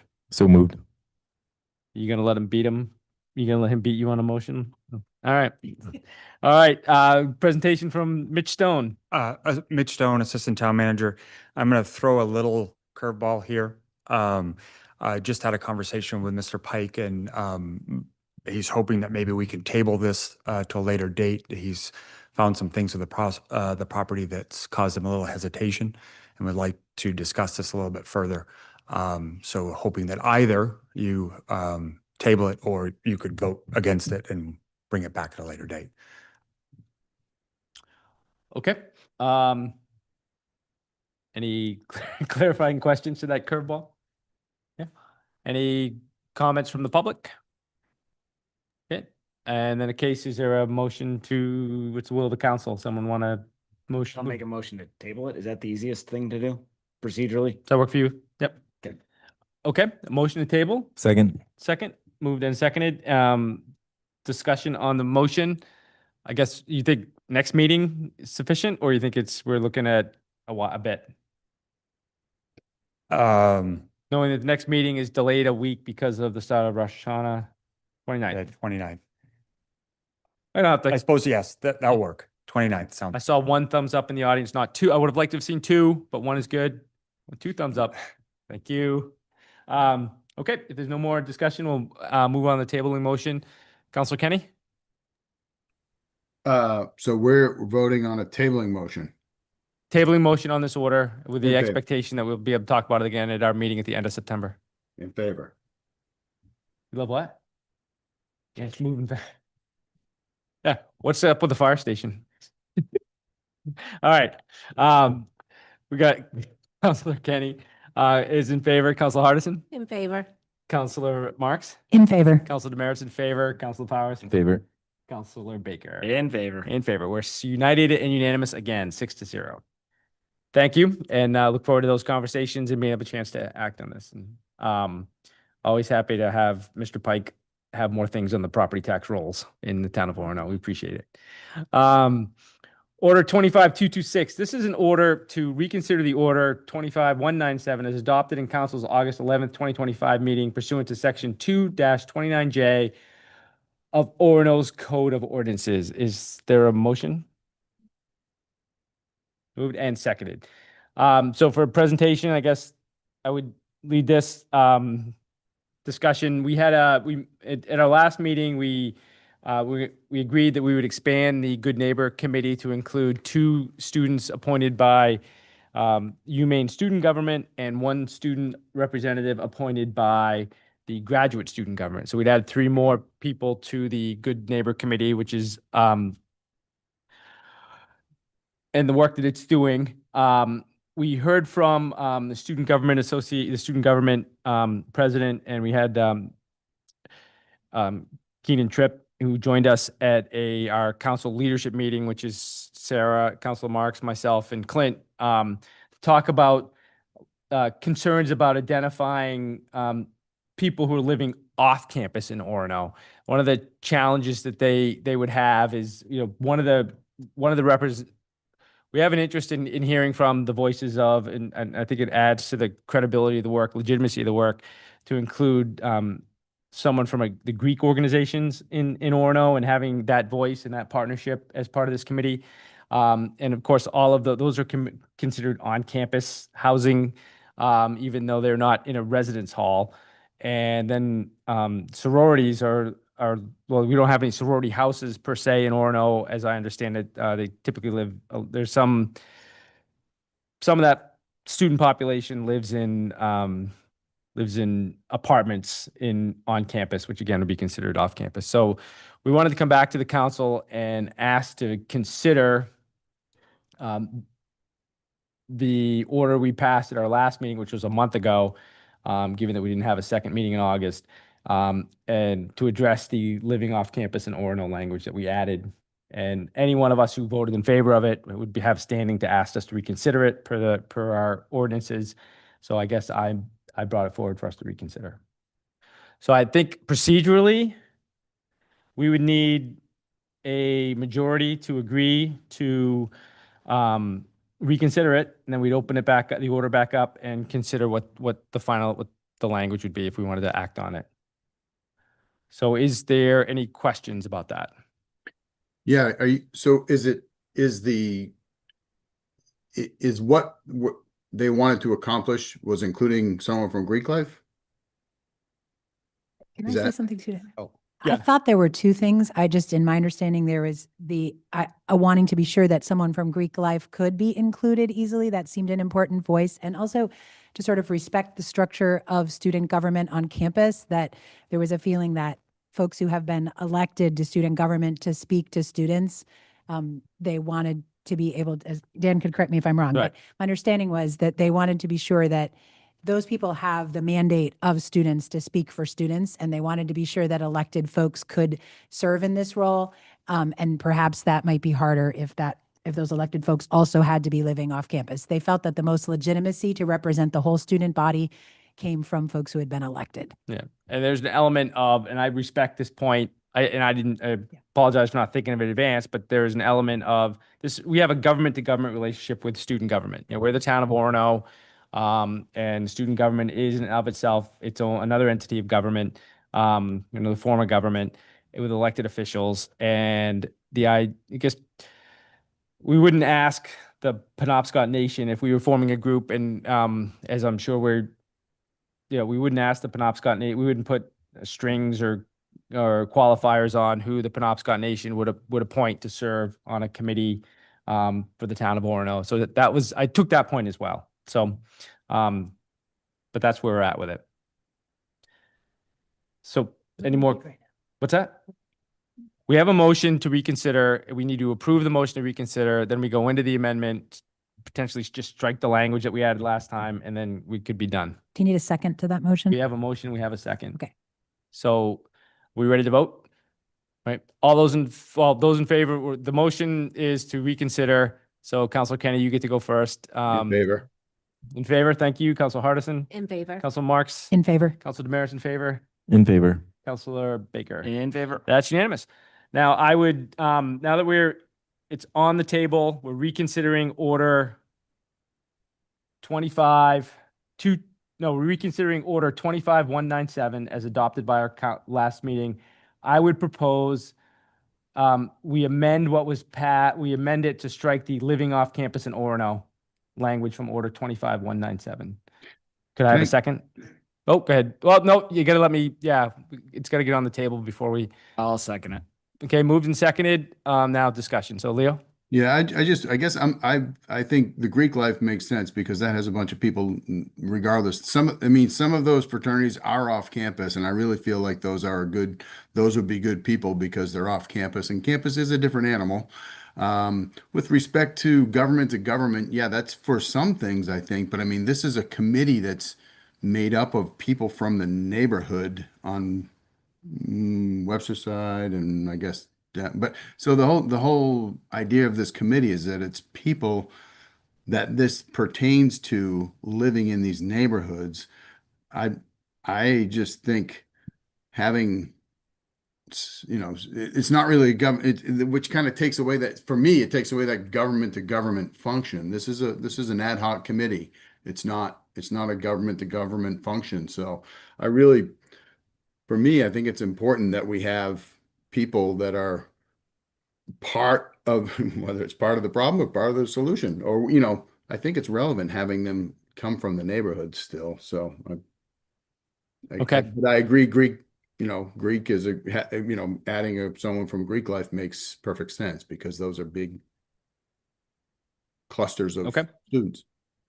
Any other, I've got something of a response. Does anybody have anything? Okay, I'd like to press ahead just in the spirit of cooperation with the government with striking the qualifier altogether. I just suppose a compromise could be, living in Orono instead of living and taking the off campus out. But I'll leave it to the will of I'm going to vote first for striking the whole set of qualifiers. But if we can't get a majority on that, we could come back and visit some other form of language, I suppose. I'd love to hear from other counselors if anyone. Yeah, I would too. With regards to, do you think it's relevant that we have people that are And- in the neighborhoods for this? Yeah. I would just add, I mean, and the council is kind of a unique one, a situation with your committee and you created. I did bring that forward when we had the conversation on behalf of the whole council. I mean, Dan and Sarah were there and did a wonderful job, but I did bring that forward saying that this is one of the situations we're looking for. They did stress, and I agreed with them completely, that they are elected to represent all student body and they will do such. And I said, I think the only thing that Orno wants to make sure as a town is that the voices of all the community members here, that you will represent the ones that live in the neighborhoods, whether it's Webster, whether it's the Ave, whether it's Orchard Trails, Main Street. And I did add as well is that, a resident of Old Town, they have different issues. If Old Town ever requested this and there was issues in their community, I think it makes sense that Old Town would have representation of students there. We were just wanting to make sure that the students that are living and participating in Orono on a daily basis were involved, and Keegan was very quick to say yes, he would assure us that would occur. So that's the only thing I wanted to make sure you understood, is that did come up. It was an interesting conversation, and I would say he was very professional in how he shared that it's just that they're elected officials to represent all students, and they will do so accordingly. And he assured us of that. So, Councilor Marks? Yeah, similarly, Leo, I just wanted to say that I felt like he really heard what we're ideally looking for. And I've had the strong feeling that they're going to do the best job they can to get us the very best representative from what we've asked for. But I do think that it's a little different if we were just asking for any random student, to apply to us to be on our committee, then it's not a government to government thing. But when we're asking student government to appoint somebody, I think that becomes different, where we've reached out to them in their official role and asked them to do the appointing. So I do think that's different. If we don't want them to appoint and have some kind of say over who gets appointed, then we shouldn't ask them. We should just put a call out ourselves, right? Yeah, I guess From my perspective. So, how did- but I don't recall much discussion about.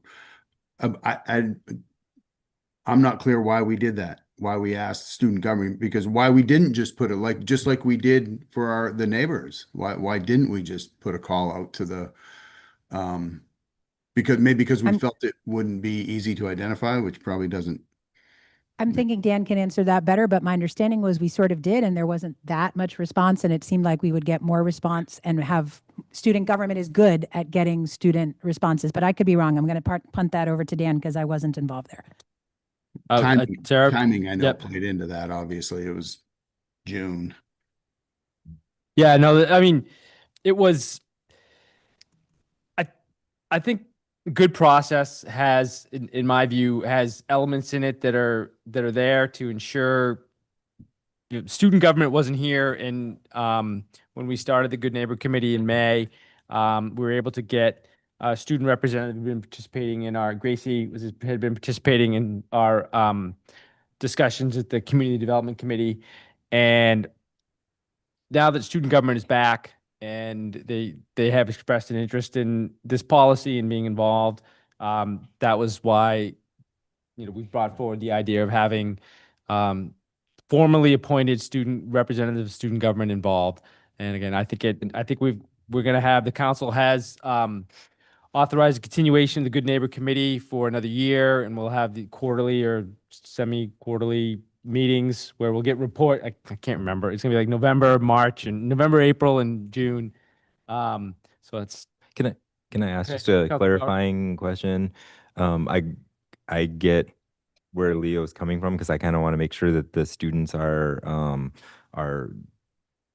have some involvement in this, and it sounds like that we being assured that the student council will find that. But the clarifying question is, it doesn't preclude us from finding a student and appointing them, right? We could, if we felt if like we we found needed one, more right? people. Yeah, we on the needed more committee. people, and we found a good student, and they hadn't been reached out. We could still appoint them. I guess, well, if we had a voice that we felt still needed to be, the council could, the Good Neighbor Committee could come back to the council and ask To appoint. to appoint even more people. But Does that help, Leo, if we still have some Yeah, I say mean, I in think- appointing, if we find someone?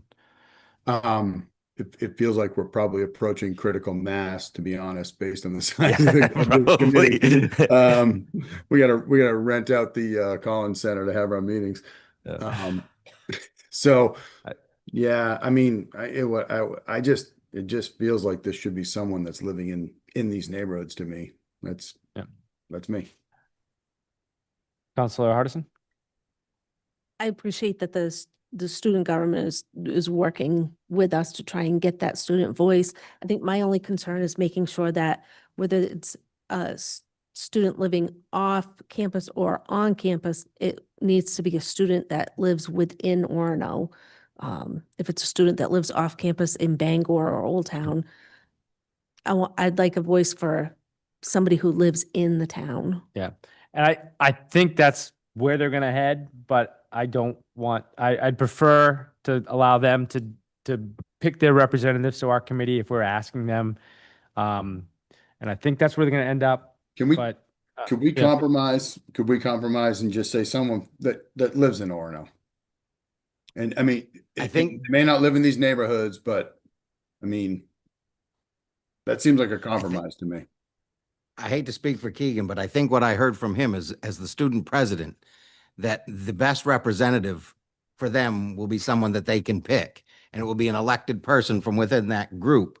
There is no guarantee, for example, in a specific neighborhood, that they even have a student government representative that lives in neighborhood X. And what he's saying is don't worry so much about living in neighborhood X. Trust us, they will represent all students, all backgrounds, all demographics. I don't think, I'm with Dan, that they're going to bring forward someone that is a online student from Arizona that only attends classes remotely. That being said, that may be the single best person they think that could represent the voices of the student body and what's going on in the town of Orono. They're going to bring forward a very professional recommendation, but it was clear to me that, let us pick the best 3 people to do this for you. And I think this is just an easy opportunity for the council to say, you know what, Keegan, thank you for asking. We trust you. We'll try it. I think it's going to work out well for the community. Yeah, I'm willing to try it. Let's do it. All right. So why don't we call a vote on the motion as it is, and if we don't get to a majority, we can revisit. So, Councilor Kenny? In favor. Thanks, Leo. Councilor Hardison? In favor. Councilor Marks? In favor. Councilor Demers in favor. Councilor Powers? In favor. Councilor Baker? Favor. Thank you. That closes that out. No, wait, that was the amendment. Now the amendment, do we have to go back and do it again? We don't have to pass the whole thing as amended? Pass the whole thing as amended. Yeah, I think we do. We've now amended the order. Now we have to, it's, No. Yeah. I'm just thinking what happens if we don't pass it as amended? We've already I know, it's, let's not go down that rabbit hole until we, just vote yes, all right? All right, now we're gonna vote on the, yeah, just you follow my light. That's what they say at the State House, follow my light. Okay, we need a motion to pass the order 25-197 as amended. So moved. Second. Okay, any discussion? Thank you, Counselor Kenny. In favor? Thank you, Counselor Hardison. In favor. Counselor Marks. In favor. Counselor Demers in favor. Counselor Powers. In favor. It's on you, Jacob. In favor. You've already got a majority in favor. Yeah, thank you. All right. This is a particularly long meeting, by the way, for those who are still with us, because we didn't meet. We took the second meeting in August off, which we hear is very helpful to staff. So it's helpful to us too. All right. Sorry. Council committee reports. We will start. That's item 10. We're closing in on the finish. We'll start with the community development committee. Yeah. So with the Community Development Committee, we are still reviewing our the Orono stops and the data that the police department is collecting, and how to move forward with the community on safety, pedestrian safety. We are also we spent a lot of time on Orono Festival Days, and that is now passed, so we can move forward with other things. And is this? Do we want to talk about future items on the agenda? Or? I think maybe we're going to lean into the Orono stop stuff at our next meeting and map out a kind of a plan to look at some of the projects that we identified and bring those back to council and staff to. It sounds like Stillwater. There may be some opportunities in Stillwater and Stillwater Avenue that we need to look at too. Anything else on that? Nope. I guess we will share, I think at the committee, we'll need to discuss what to do, the opportunities we have with maybe fireworks for other events that we didn't do. That, you know, as I said, we got rained out for the marching band and the fireworks. Those fireworks in the back of my car. No, I'm teasing. But we had a very good, Zach, we're a fun group. I mean, you know, I find myself entertaining, if nothing else. We do have an opportunity that we raised money, we set aside money, and I think we'll come back we'll have a discussion and come back with some ideas. We've heard perhaps Friends and Family Weekend, which is coming up pretty closely, but also an opportunity to do the trail lighting, when the trails light up for the first time, December 5th. Tony Francis mentioned that to me at Family Dog the other day, and I thought that sounded like a pretty good idea too. So we'll come back with something on that. Finance and Operations Committee? Yes, at our next committee meeting, we'll be discussing spending limits that Clint and I worked on last week. Finance committee members, I'll get those out to you shortly. And then also today we began a discussion on bonding with our bond advisor. So more to come on that as well. Nominations, evaluations, and council policies committee? Yes, we continue to work on the Council Policy and Procedures Manual. We meet again this Thursday, so that work continues then at 9. Okay. Ordinance Review Committee, that's Councilor Larway. I don't know, Leo, if you have anything you'd like to share. I'm on that committee as well. We've been working through with solid waste, and we're getting a lot of guidance from Shelley Crosby and staff. But Leo, do you have anything else you wanted to share on that? No, we explored at I guess my bequest, the adding some to the route, and it was quickly learned that that's not feasible. So it was good to fail early, fail fast, and move on to new things. And we're waiting, I guess, to hear where we're going next. Okay. Thanks, Leo. Diversity, Equity, Inclusion, and Belonging Committee? So our proposal is to have our official meeting with the town council the second meeting of October to give a report on what we did last week and to give a work plan, or last year, and to give a work plan for the 2025-2026 year, and formalize that meeting once a year, probably in perpetuity. That's excellent. Thank you. I like that. Some timing. It's really good timing too. Comprehensive Plan Committee. I am the council representative to that. The comprehensive plan committee unanimously voted at a meeting last week. Was it last week or 2 weeks? It was last week. Yep. Unanimously voted to make a draft of the comprehensive plan available for public review, and it can be viewed online now on the town's website by clicking the big comprehensive plan button right on the homepage. That's accurate, Cody? It's still there? We are planning 2 open houses that will be held to review the draft with the public in more detail and solicit feedback on Tuesday, September 23rd and Thursday, September 25th, both at 6 p.m. right here, I assume in council chambers at the town office. We will have the community engagement director will be rolling out social media posts and things like that to create awareness. And I think we're still on the timeline for the comprehensive plan to come back to council for its actions in November/December. Okay. And moving on from there, council chairs update. Oh, still me. We have a couple of invitations. We had an invitation to participate in a Maine Indian Tribal State Commission Indigenous Peoples Day event. Sarah, do you want to share anything with that? I've got at the top of my, these came in Sure. a few weeks ago and we talked about them a few weeks ago. So Sure, I'll say something and jump in if I'm forgetting. For folks who don't know, the Maine Indian Tribal State Commission is composed of representatives appointed by all of the tribes in the state, and also appointed by the Maine government. And event they're hosting is on Indigenous Peoples Day.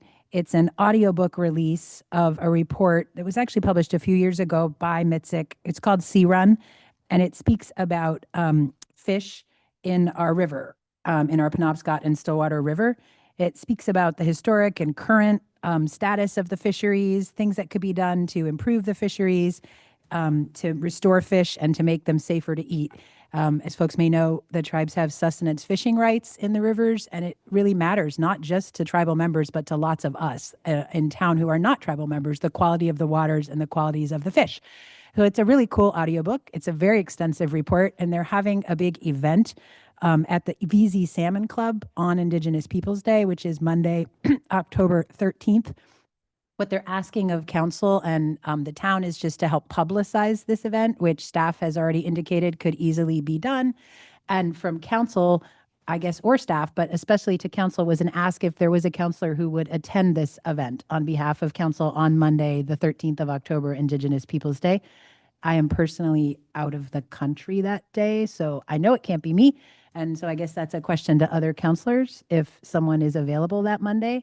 And if not, it's a question to Clint for staff, but they would like someone ideally to attend. okay. Not to put anybody on the spot and calendar check right now, but we will, make a point of checking availability and seeing who may be attending. And I did run, it's kind of the current practice. I speak with Penobscot Nation, so I spoke to James Francis. Yeah, thank you. My mind went blank for a second there. He did make a suggestion. I started it. He was just curious since this affects all the fish on the river that we share with other communities. Orono has officially adopted Indigenous Peoples Day. I believe the others have, but I told him I would reach out and confirm with the others and make them aware of this event as well and see if we could come up with something. And I just got to speak to Old Town Bradley, Bangor Brewer, forgetting one, Milford. No, we're not going. Yes, Milford, but there's one more, and I'm blanking on what it is. But the border towns between basically Old Town and Bangor that share the river together. So I'm thinking, Dan, that if a counselor is interested and able to attend, to perhaps reach out to Clint about that, or to you, Dan? Yeah. Why don't we, Clint, can you coordinate that?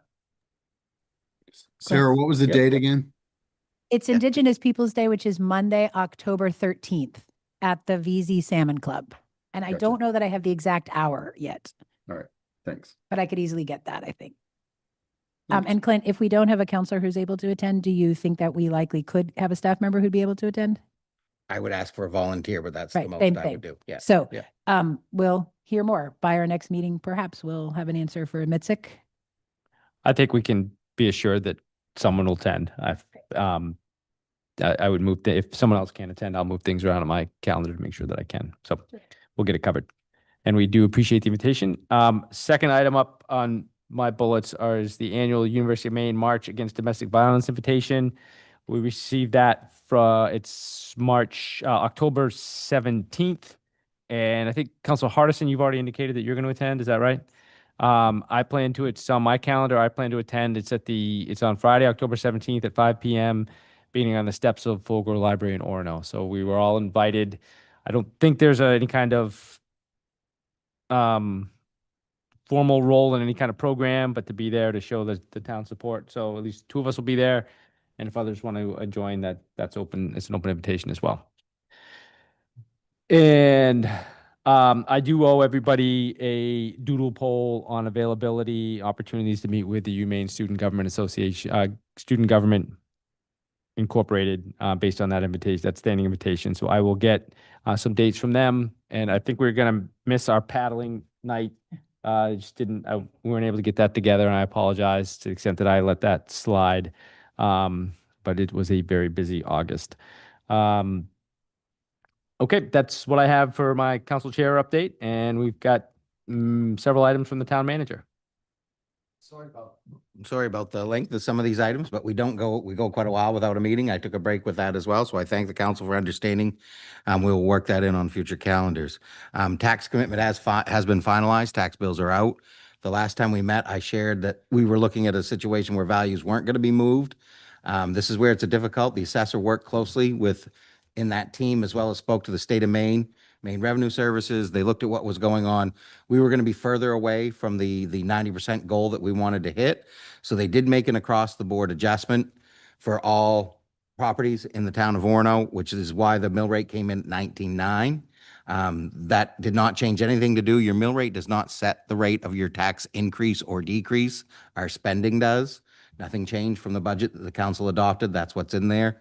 It just ended up being that we have a larger town value.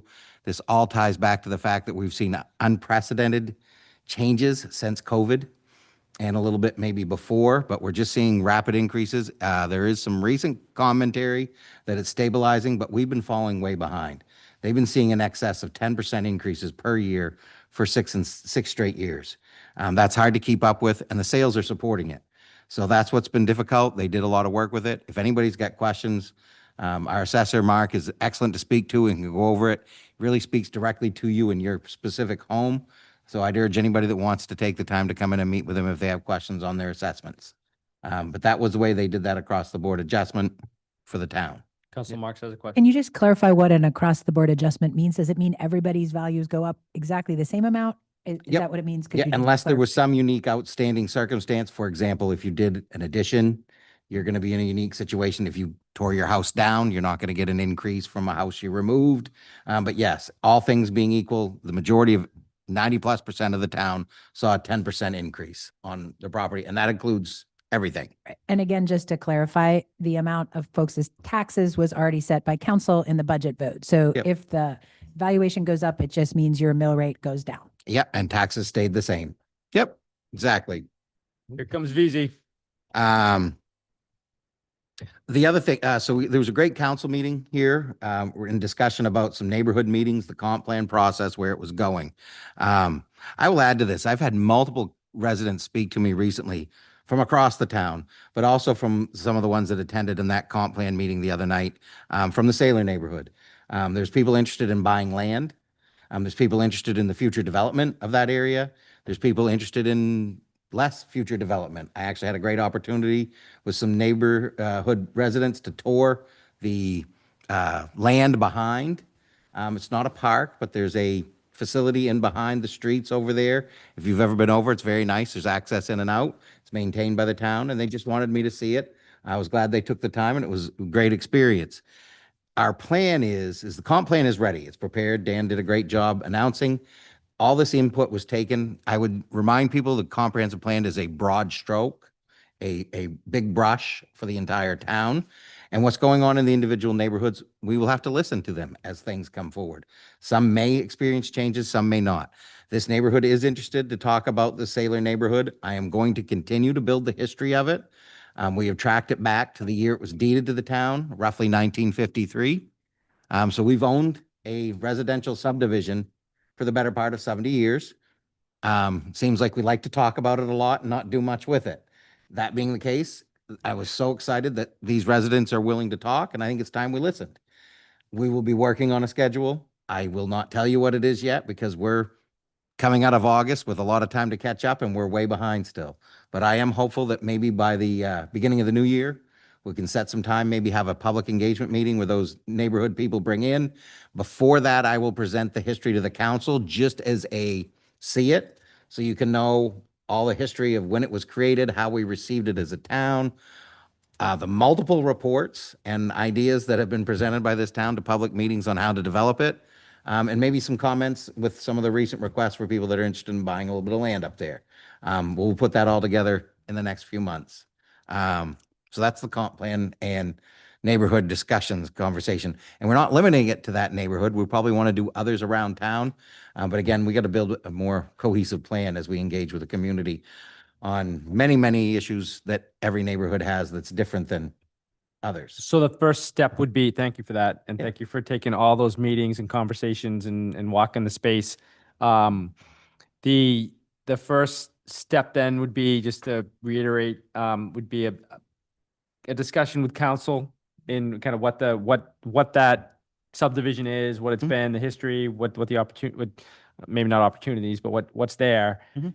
And the public would be welcome to come in and learn with us Yep. about that. And then actual like hearing type meetings where we listen and gather feedback from people would be down the road from that. Yep. Okay. I think that's excellent, and I don't know if anyone else has anything else to say, but for a model for this, for my goal for a model for this process is to be what I would want if this subdivision was the end of my street, or or the end of any of our, well, not, you're developed all the way around, Matt, so but you know what I mean. Yep. I mean, I want people to, I want a process that really gives people a chance to be heard. And we can't guarantee outcomes, but we really want to make sure everyone gets a chance. And it sounds like we're heading down that path. Council Marks? Just a big thanks to staff for putting together that history for us, because I do feel like there's a lot in the history back that I don't feel up to speed on. So thanks for that too. Yep. So no surprises. So you see me walking my dog in that subdivision. I'm not just walking around. Yep. So a couple construction projects, Public Works, the Webster neighborhood, they still do not have permission from the railroad. They are pretty close. Most of the finishing work's been done. Reminder, they are not paving the street. It's final surface coat till next year. That's the procedure the town follows. Top coat's done a year after it's set, so they can see if there's any issues to deal with it. Coburn, similarly, they've had to move to a couple other projects in town. There were some delays. We had some questions here about the utilities. Those were all taken care of, but now they got to go back and do some finished work on sidewalks and manholes before they can complete the paving is there as well. But those will be wrapped up. There will be no delays. They will be finished this fall as anticipated. Customer relationship management software. Some of you may have seen tonight, it was handed out over the weekend, Orono Engage. That's our typical way that you share a community comment or concern. Residents that were here tonight or at any time, if you have something you just want to make us aware, it really should be your first stop, because we can get on those quicker. It creates it into a database where we can track it and monitor it. I had been working with staff to purchase through either Civic Plus or some of the other vendors that we use a more formal system for this. We're using a variation of Google Docs. With the number of things we're implementing this year on a software and IT side, it is not a good time to make that investment. So we're going to hold that for a future year project. That'll be something you'll see more as I present on my work plan. But we have taken a lot of steps to create a QR code and create a brand for Orono Engage. Scan it, go on our website, report it. Staff's going to start putting more of the phone calls and emails that we receive on a citizen request there, because we need to get one repository for tracking them. Staff's working a little bit on what I'm calling Showcase Orono, which is an internal staff document, how we track what we're doing and create some data internally that we think is relevant if we're able to keep up. I named it and I keep forgetting Showcase. I'm smirking to myself as I say it. But we'll be talking more tomorrow about that. But this is all on how we want to make sure we follow up and answer any questions a resident gives us. And you do ask a lot, and we pride ourselves in making sure we get you an answer. Union Street boat launch, we had a couple hiccups, but they did have to delay because of the way it was posted for the planning board. It will be back at the next planning board meeting. Everybody's been spoken to down in the area. I think it was very well handled with staff. Again, it does happen, but we were training a new team. And as the new team pulled it together, it was not posted correctly for a public hearing with the planning board, and we said, pull it. We will repost it and do it again in a month. Asset management, budget, and capital planning. So one of these things is we talked about some vendors that do provide the ways that we could do better reports for our budget. It's been my identification that our issue is asset management. We need to know what we own, how we maintain it, and how we repair it. Staff has given me a recommendation who they want me to move forward. I'll be meeting with those companies and bringing it forward for council action as we do. The plan for the capital improvement process is to build on what we did last year, but without any major investments on presentation software or budgeting software. We are going to reinvest in work order and capital planning software that will fix it. We're putting together a team. It will be led by Public Works. Megan Hess is interested in taking this on as a good winter project. Our primary areas are going to be roads, facilities, and equipment. So we will not be all the way there, but we're beginning down this process. One of those you've already approved was the road rating, and that's being done by staff now where they're driving around and it's inventorying and rating the condition of all our pavement. So more to come on that, but I wanted to make sure you knew that as we're moving these issues forward. The annual convention for Maine Municipal Associations coming up next month. It's in Bangor. We would love to have counselors attend if you could. It's a 8th and 9th of October for all day long. If you can find time and want to come with us, we'd love to have you. Staff will be going over there quite a bit since it's once every 3 years. It's in the Bangor area, so we'll be attending quite a bit of the activities over there. And I believe at some point here, we'll have to nominate the voting representative. I think last year, I can't even remember who did it last year. I think it might have been me. I don't remember. Or Dan, you might have done it for the year. But again, you do have to have a representative for the annual meeting. I wanted to give you a reminder. The next meeting is 9/29, 3 weeks out. And that's the beginning of a back-to-back. You will meet 1 week later on October 6th. So that'll be a busy little stretch for us. And I just didn't want to make sure you missed that. Hazmat request. That was in there as a PDF. I'm in the idea of time. I'm going to move forward, but they, oh, shoot, let me get that right there. That was simply telling you or notifying you on our grants where you have to review, approve, and accept that we have requested $27,000 for the Penobscot County budget year for the Orono Hazmat team, and we will be working towards that submission. So this is my notification step on grants that we have to do with you. I'm going to say that. So Festival Day 2026, thank you for nailing it. It was amazing. I learned a ton. We need to talk more, not to be the Debbie Downer or the bring bad news, but planning for 2026 starts today. And I think the staff would like to talk about a debrief, what worked, what didn't work, what we can improve on. I will be chatting with the community development and the rest of the staff to how we do it. May be a neat idea to think if, the consultant model works a lot for the Arts Fest. Maybe we could find a way to enhance that. Maybe there's a way that staff could take it all on. And we got to look at the budget because we're going to have to do more fundraising. We're going to create more opportunities because we did do more than we expected, but it worked great and no one's complaining. We loved it. So thank you. 2026 is on the radar here. Elections. That's another election year. It's not a presidential, but it is the midterms. So there will be a lot of turnout. The state has reached out to us and we need to follow up the University of Maine, our typical voting locations on their campus, and they've asked us to do some reviews. So the university and the staff will be meeting later this week to talk about it. We'll keep you posted if there's any reason to make changes, but this is something we have to do every year or every 2 years when it's major elections to assure that the voting space we use is adequate for the number of voters we get. The winners. We drove 3 winners for $500 in the local treasures event. Cody, everybody that pulled together, Maddie downstairs driving around on the, as I like to make fun of him in the code vehicle, the Pat mobile, as I called it earlier today. Second Pat we've had as a code officer, so it just seems to make sense. But they did a great job. It was well received. 3 great winners. Great feedback from the people involved. We maybe can get you some better numbers on how many signed up. We might have had a counselor or so try to register. You weren't drawn, and if you had been, it would have been fun to publicly explain that you can't win. Uh, Sorry. Sorry. Yeah. No, it's okay. And then last but not least, good neighbor. We adopted that policy and ordinance with those great amendments and changes. We're in week 3, 2.5. So there's been not a whole lot of activity up until this weekend, Friday night. Staff took advantage of this, used it, had to show up on a complaint. We had 2 phone calls, reporting complaints. They went up, told them if they had to come back again, they were going to be cited on Friday night. They were called back again and they cited a location.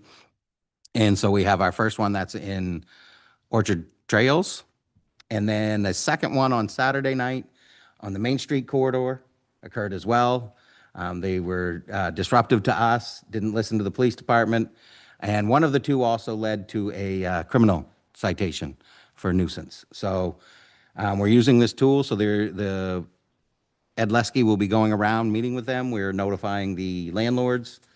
Ed has circulated, I don't know how many thousand flyers, but he's gone door to door and the neighbors. He's met with all the people living in them. It's very well received. So it's off and running and going well. Yep. But we've had our 2 violations. As I said, I'd report and tell you. Yep. And that's where we're at. Councilor Marks has a question. Or maybe just I wanted to highlight that staff did a great job getting back to folks in our neighborhood, trying to use the 866-4000 line about the fact that when you use it, you then need to listen to the prompts and push option 3 to get to the actual live person. So if you don't get the live person, maybe you didn't push option 3. So remember option 3 and try twice. And then if it doesn't work, please let staff know because they want to know and they're pushed right on that top of it. And we pushed that out on social media yesterday. I was reported both the complaints this weekend came in over a phone call, not a 911 call. Those would be reported if it was 911. So people are, whatever we're doing to educate it, they're adapting and it's working. So they came thank you for in your help. at the 866-4000 line? It came in as a call. Can't be 100% certain, but it seems that would, and we're going to verify that. But if it came in through a phone call, we're assuming it came in through 866-4000, but we're going to verify on the officials that that's how it got to us. Okay. And that's, I appreciate you having to be careful and I don't want to say it. Don't be say it if you wrong, don't know it. 90% certain, but I want to make That's how sure. you stay. Yeah. And the follow-up's happening with the people that were I guess, received the notice of violation. Is that the term we use? That's the term, right? So that follow-up will happen with them and if they are tenants, it'll happen with the landlord of the property as well. Yeah, and first offense, they were level 1s, so they were required to notify. There's no fines going to the landlords or the homeowners. It's just the tenants that are receiving it.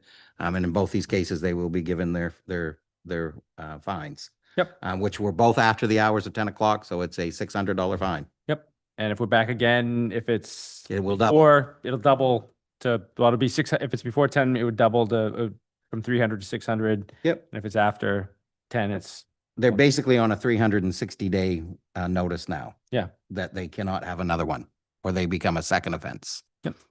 And the landlord, we could expect, because the next offense would have financial consequences for the landlord, we could expect the landlord to want to be aware of what's going on. And it's not only financial, they have to give us a written plan. Yep. After a second offense. Yep. That's how it's supposed to work. So educate, engage, and find when we must. So thank you for that. Yep, that's a good update. Anything else? I think you got this like Y or Z items. Anything else? I'm telling you. No. All right, we don't have any public petitions. We're going to move ahead to future agenda items, council requests for supporting items. I know Councilor Powers, I know you had one. Do you want to bring that in? So yeah, we have a agenda item that we might bring up as we consider the use of public spaces, parks, and appropriate uses of those spaces, and look at the ordinances, especially for reciprocal use, where a particular group or something may be using a municipal space over and over and over again. But we just have to look into our ordinances and also just the ramifications of all the different ways we use these parks and other public spaces. Madam, sorry, I didn't hear you at the beginning. Jen just asked me to take over for a minute. Were you saying that this is something you're requesting come to council? No, this is requesting that the Community Development Committee take a look at our ordinances revolving around that and make suggestions to council. So I think that needs to come to council first. Yes. That's the protocol. It will Sure. come to council and then council could assign it to that committee. So if That we're would be asking great. for a future agenda item, let's have it as a council discussion and then we can choose to assign it to committee. Sounds good. And if that does, so yeah, we don't pick which committee either, because you've got Yep. two that have purview here. Yeah, that's Understood. totally We fair. would talk about it at a council meeting and decide which committee we're Yeah, no, assigning that it makes to at total that point. sense. Is that okay? I agree. Great. Yep. Okay. Thank you. One other one that we talked about during the Community Development Committee is taking a look at the no parking ordinance. Is that correct? Is that correct? And opening that up to additional streets. Can you clarify what you mean by the no parking? So ordinance? I think right now, one of the issues that we have with creating a new no parking zone is that it actually comes to council and it's not very flexible. So it would be looking at the rules and ordinances and maybe trying to make a more flexible rule so that the town can move on no parking and not have to maybe have a new ordinance produced by the council every time they deem a new area as a no parking area, possibly. So that's kind of the conflict. That's my understanding. Is that right, Andrea? Was that, and Dan, you can weigh in, but that was the thought, is to make sure that the town has the tools and flexibility to be able to move forward with no parking when it was necessary, without necessarily having to make a new ordinance every time, Got which is what we've been doing historically. So the request is to talk about the parking ordinance procedures. Yes, procedures. Yeah. Got it. And whether the ordinance itself needs to be changed in some way. Okay, that's 2 future agenda items. I think there was a third brought up at the beginning of the meeting already. Andrea asked that we take a look at the parking situation at the end of Penobscot Street. And That goes along with what Matt just talked about, is opening up the ordinance to make it more easier to add a street. okay, I personally think we should list those as 2 separate things because Okay. we might just want to talk about Penobscot Street anyway, even if we decide that we're not changing that ordinance. So I would let's like get that. all 3 Thank of you. those listed. Jacob? Then you can take back over again now. You asked me to step in. You're welcome to jump in. Oh, So go ahead. 3. Yeah. Okay. Go ahead, Jacob. Is it, yeah, so changing the parking ordinance, yeah, that's good. But as far as the Penobscot Street issue, that seems, I guess, from my perspective, that's kind of a constituent services issue that is it on our agenda to discuss next? I think guess we it need a seems- report back from staff on that Hopefully would be what owners, I would yes, expect would exactly. happen. Clint, does that sound right to you? Because there may already be solutions that staff is implementing, but I would like to hear something Perfect. back since Yeah. we're hearing from the community about it. Does that sound appropriate? I just Okay. wanted to make sure it didn't get Yep. caught up in committee, council. I think we hear from staff on that, and then that's what the next step would be. So we're gonna hear back at the next meeting, the 29th, or? I would assume so. Yep. Okay. Anything else? Future agenda items? It's really interesting, Dan, this back and forth you have to do. I feel like I'm at a tennis table match. You're- as it yeah, goes it's- back. Yeah. Yeah. Anyone else? Excellent. All right. Thank you, sir. Next up is our final public comment for the night, and this is our chance again to hear from the public on. Sorry, future agenda items. This is just to add that someone already texted me back from the Maine Indian Tribal State Commission to say that that event on Indigenous Peoples Day, the 13th of October, is at 10 a.m. So, sorry. There you go, Dan. It's now yours. Okay. Back to public comment. Is there anyone who would like to be heard again on any item that was not on our agenda? Anyone in our global worldwide audience? Cody? But I, Oh, sorry, backtracking just because I'm thinking about it. We're asking for staff response on the Penobscot Street parking. Can we also have a staff response on the use of the power supply down at Webster Park for groups that are using that? No, because I'll tell you right now, it's locked and not accessible to others. We've told that when the lock got broken and stolen, we've replaced it. There's a lock in the Webster Park lock. It's for town use only. So I don't know where that So came the- from, but yeah, that's something staff We have a have been group dealing with. that's using, has a sound system, Not they're using it. They using bring their own battery supply. batteries. Okay, thank you. yeah, I would say, I was out for a second when we were talking about that, the park item. I have talked with Lance, who's new to town, who's part of our volunteered at some of our events. He's been involved in the the um, services at the Stillwater Baptist Church in Webster Park. So he's aware we're having these discussions as well, and I think it would be helpful to hear more from them on their plans because they have plans to move inside. You know, they're going to be moving into weather appropriate spaces soon. So it'd be helpful to hear from them on that as well. And it'd also be helpful to have in context. We have members of other groups that use our parks on a very regular, like every Thursday night, the Orono paddlers are at Brownies Beach. I mean, they have infrastructure there on a permanent basis between the rentals they do for boat canoes and kayaks, and well, they have 2 structures there, and they convene every Thursday and use that space for a meeting. Well, I don't know, they voyage from there and return there hopefully. So that's, those kinds of things are interesting, and we hear from, no one I think would ever think, well, the paddlers can't use it on a regular basis. So those kinds of things will come up. I just wanted to kind of, I know we're going to talk about it, so maybe it's not the time. Oops, am I on? Yeah, we got you. But Yep.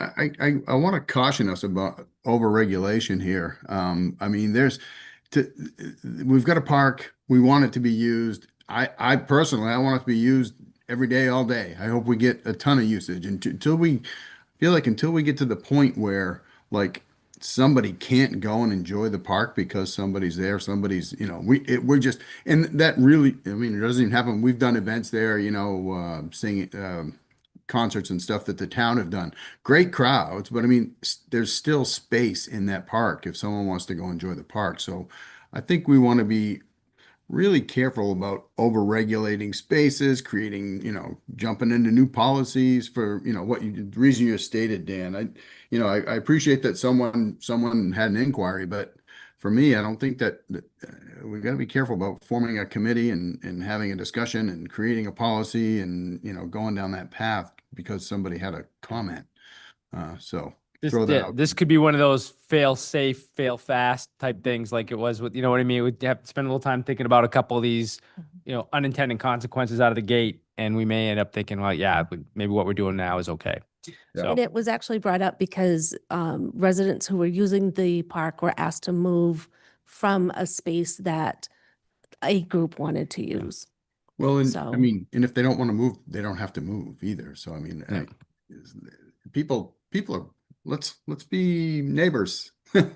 Let's be neighborly. good neighbors. Yeah, good neighbors. Yeah. Yeah. All right. Thank you, Leo, for weighing in. I think we agree on, but thank you. All right. So any more public comment now that we continue to have council comment? Any public comment? Okay. We're going to move into executive session. Pursuant to 1 MRSA 4056C for economic development. Could I have a motion? So moved. Second. Moved and seconded. This is not up for discussion other than to say we are not coming in again for anything.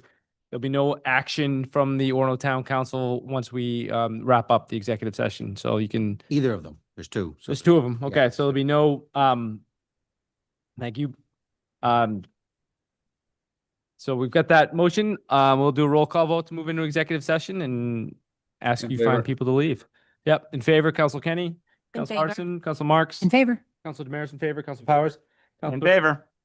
Baker's in favor, so that's unanimous. So we'll take a couple minutes and then we'll start the I'm coming into the Executive other session. link, right?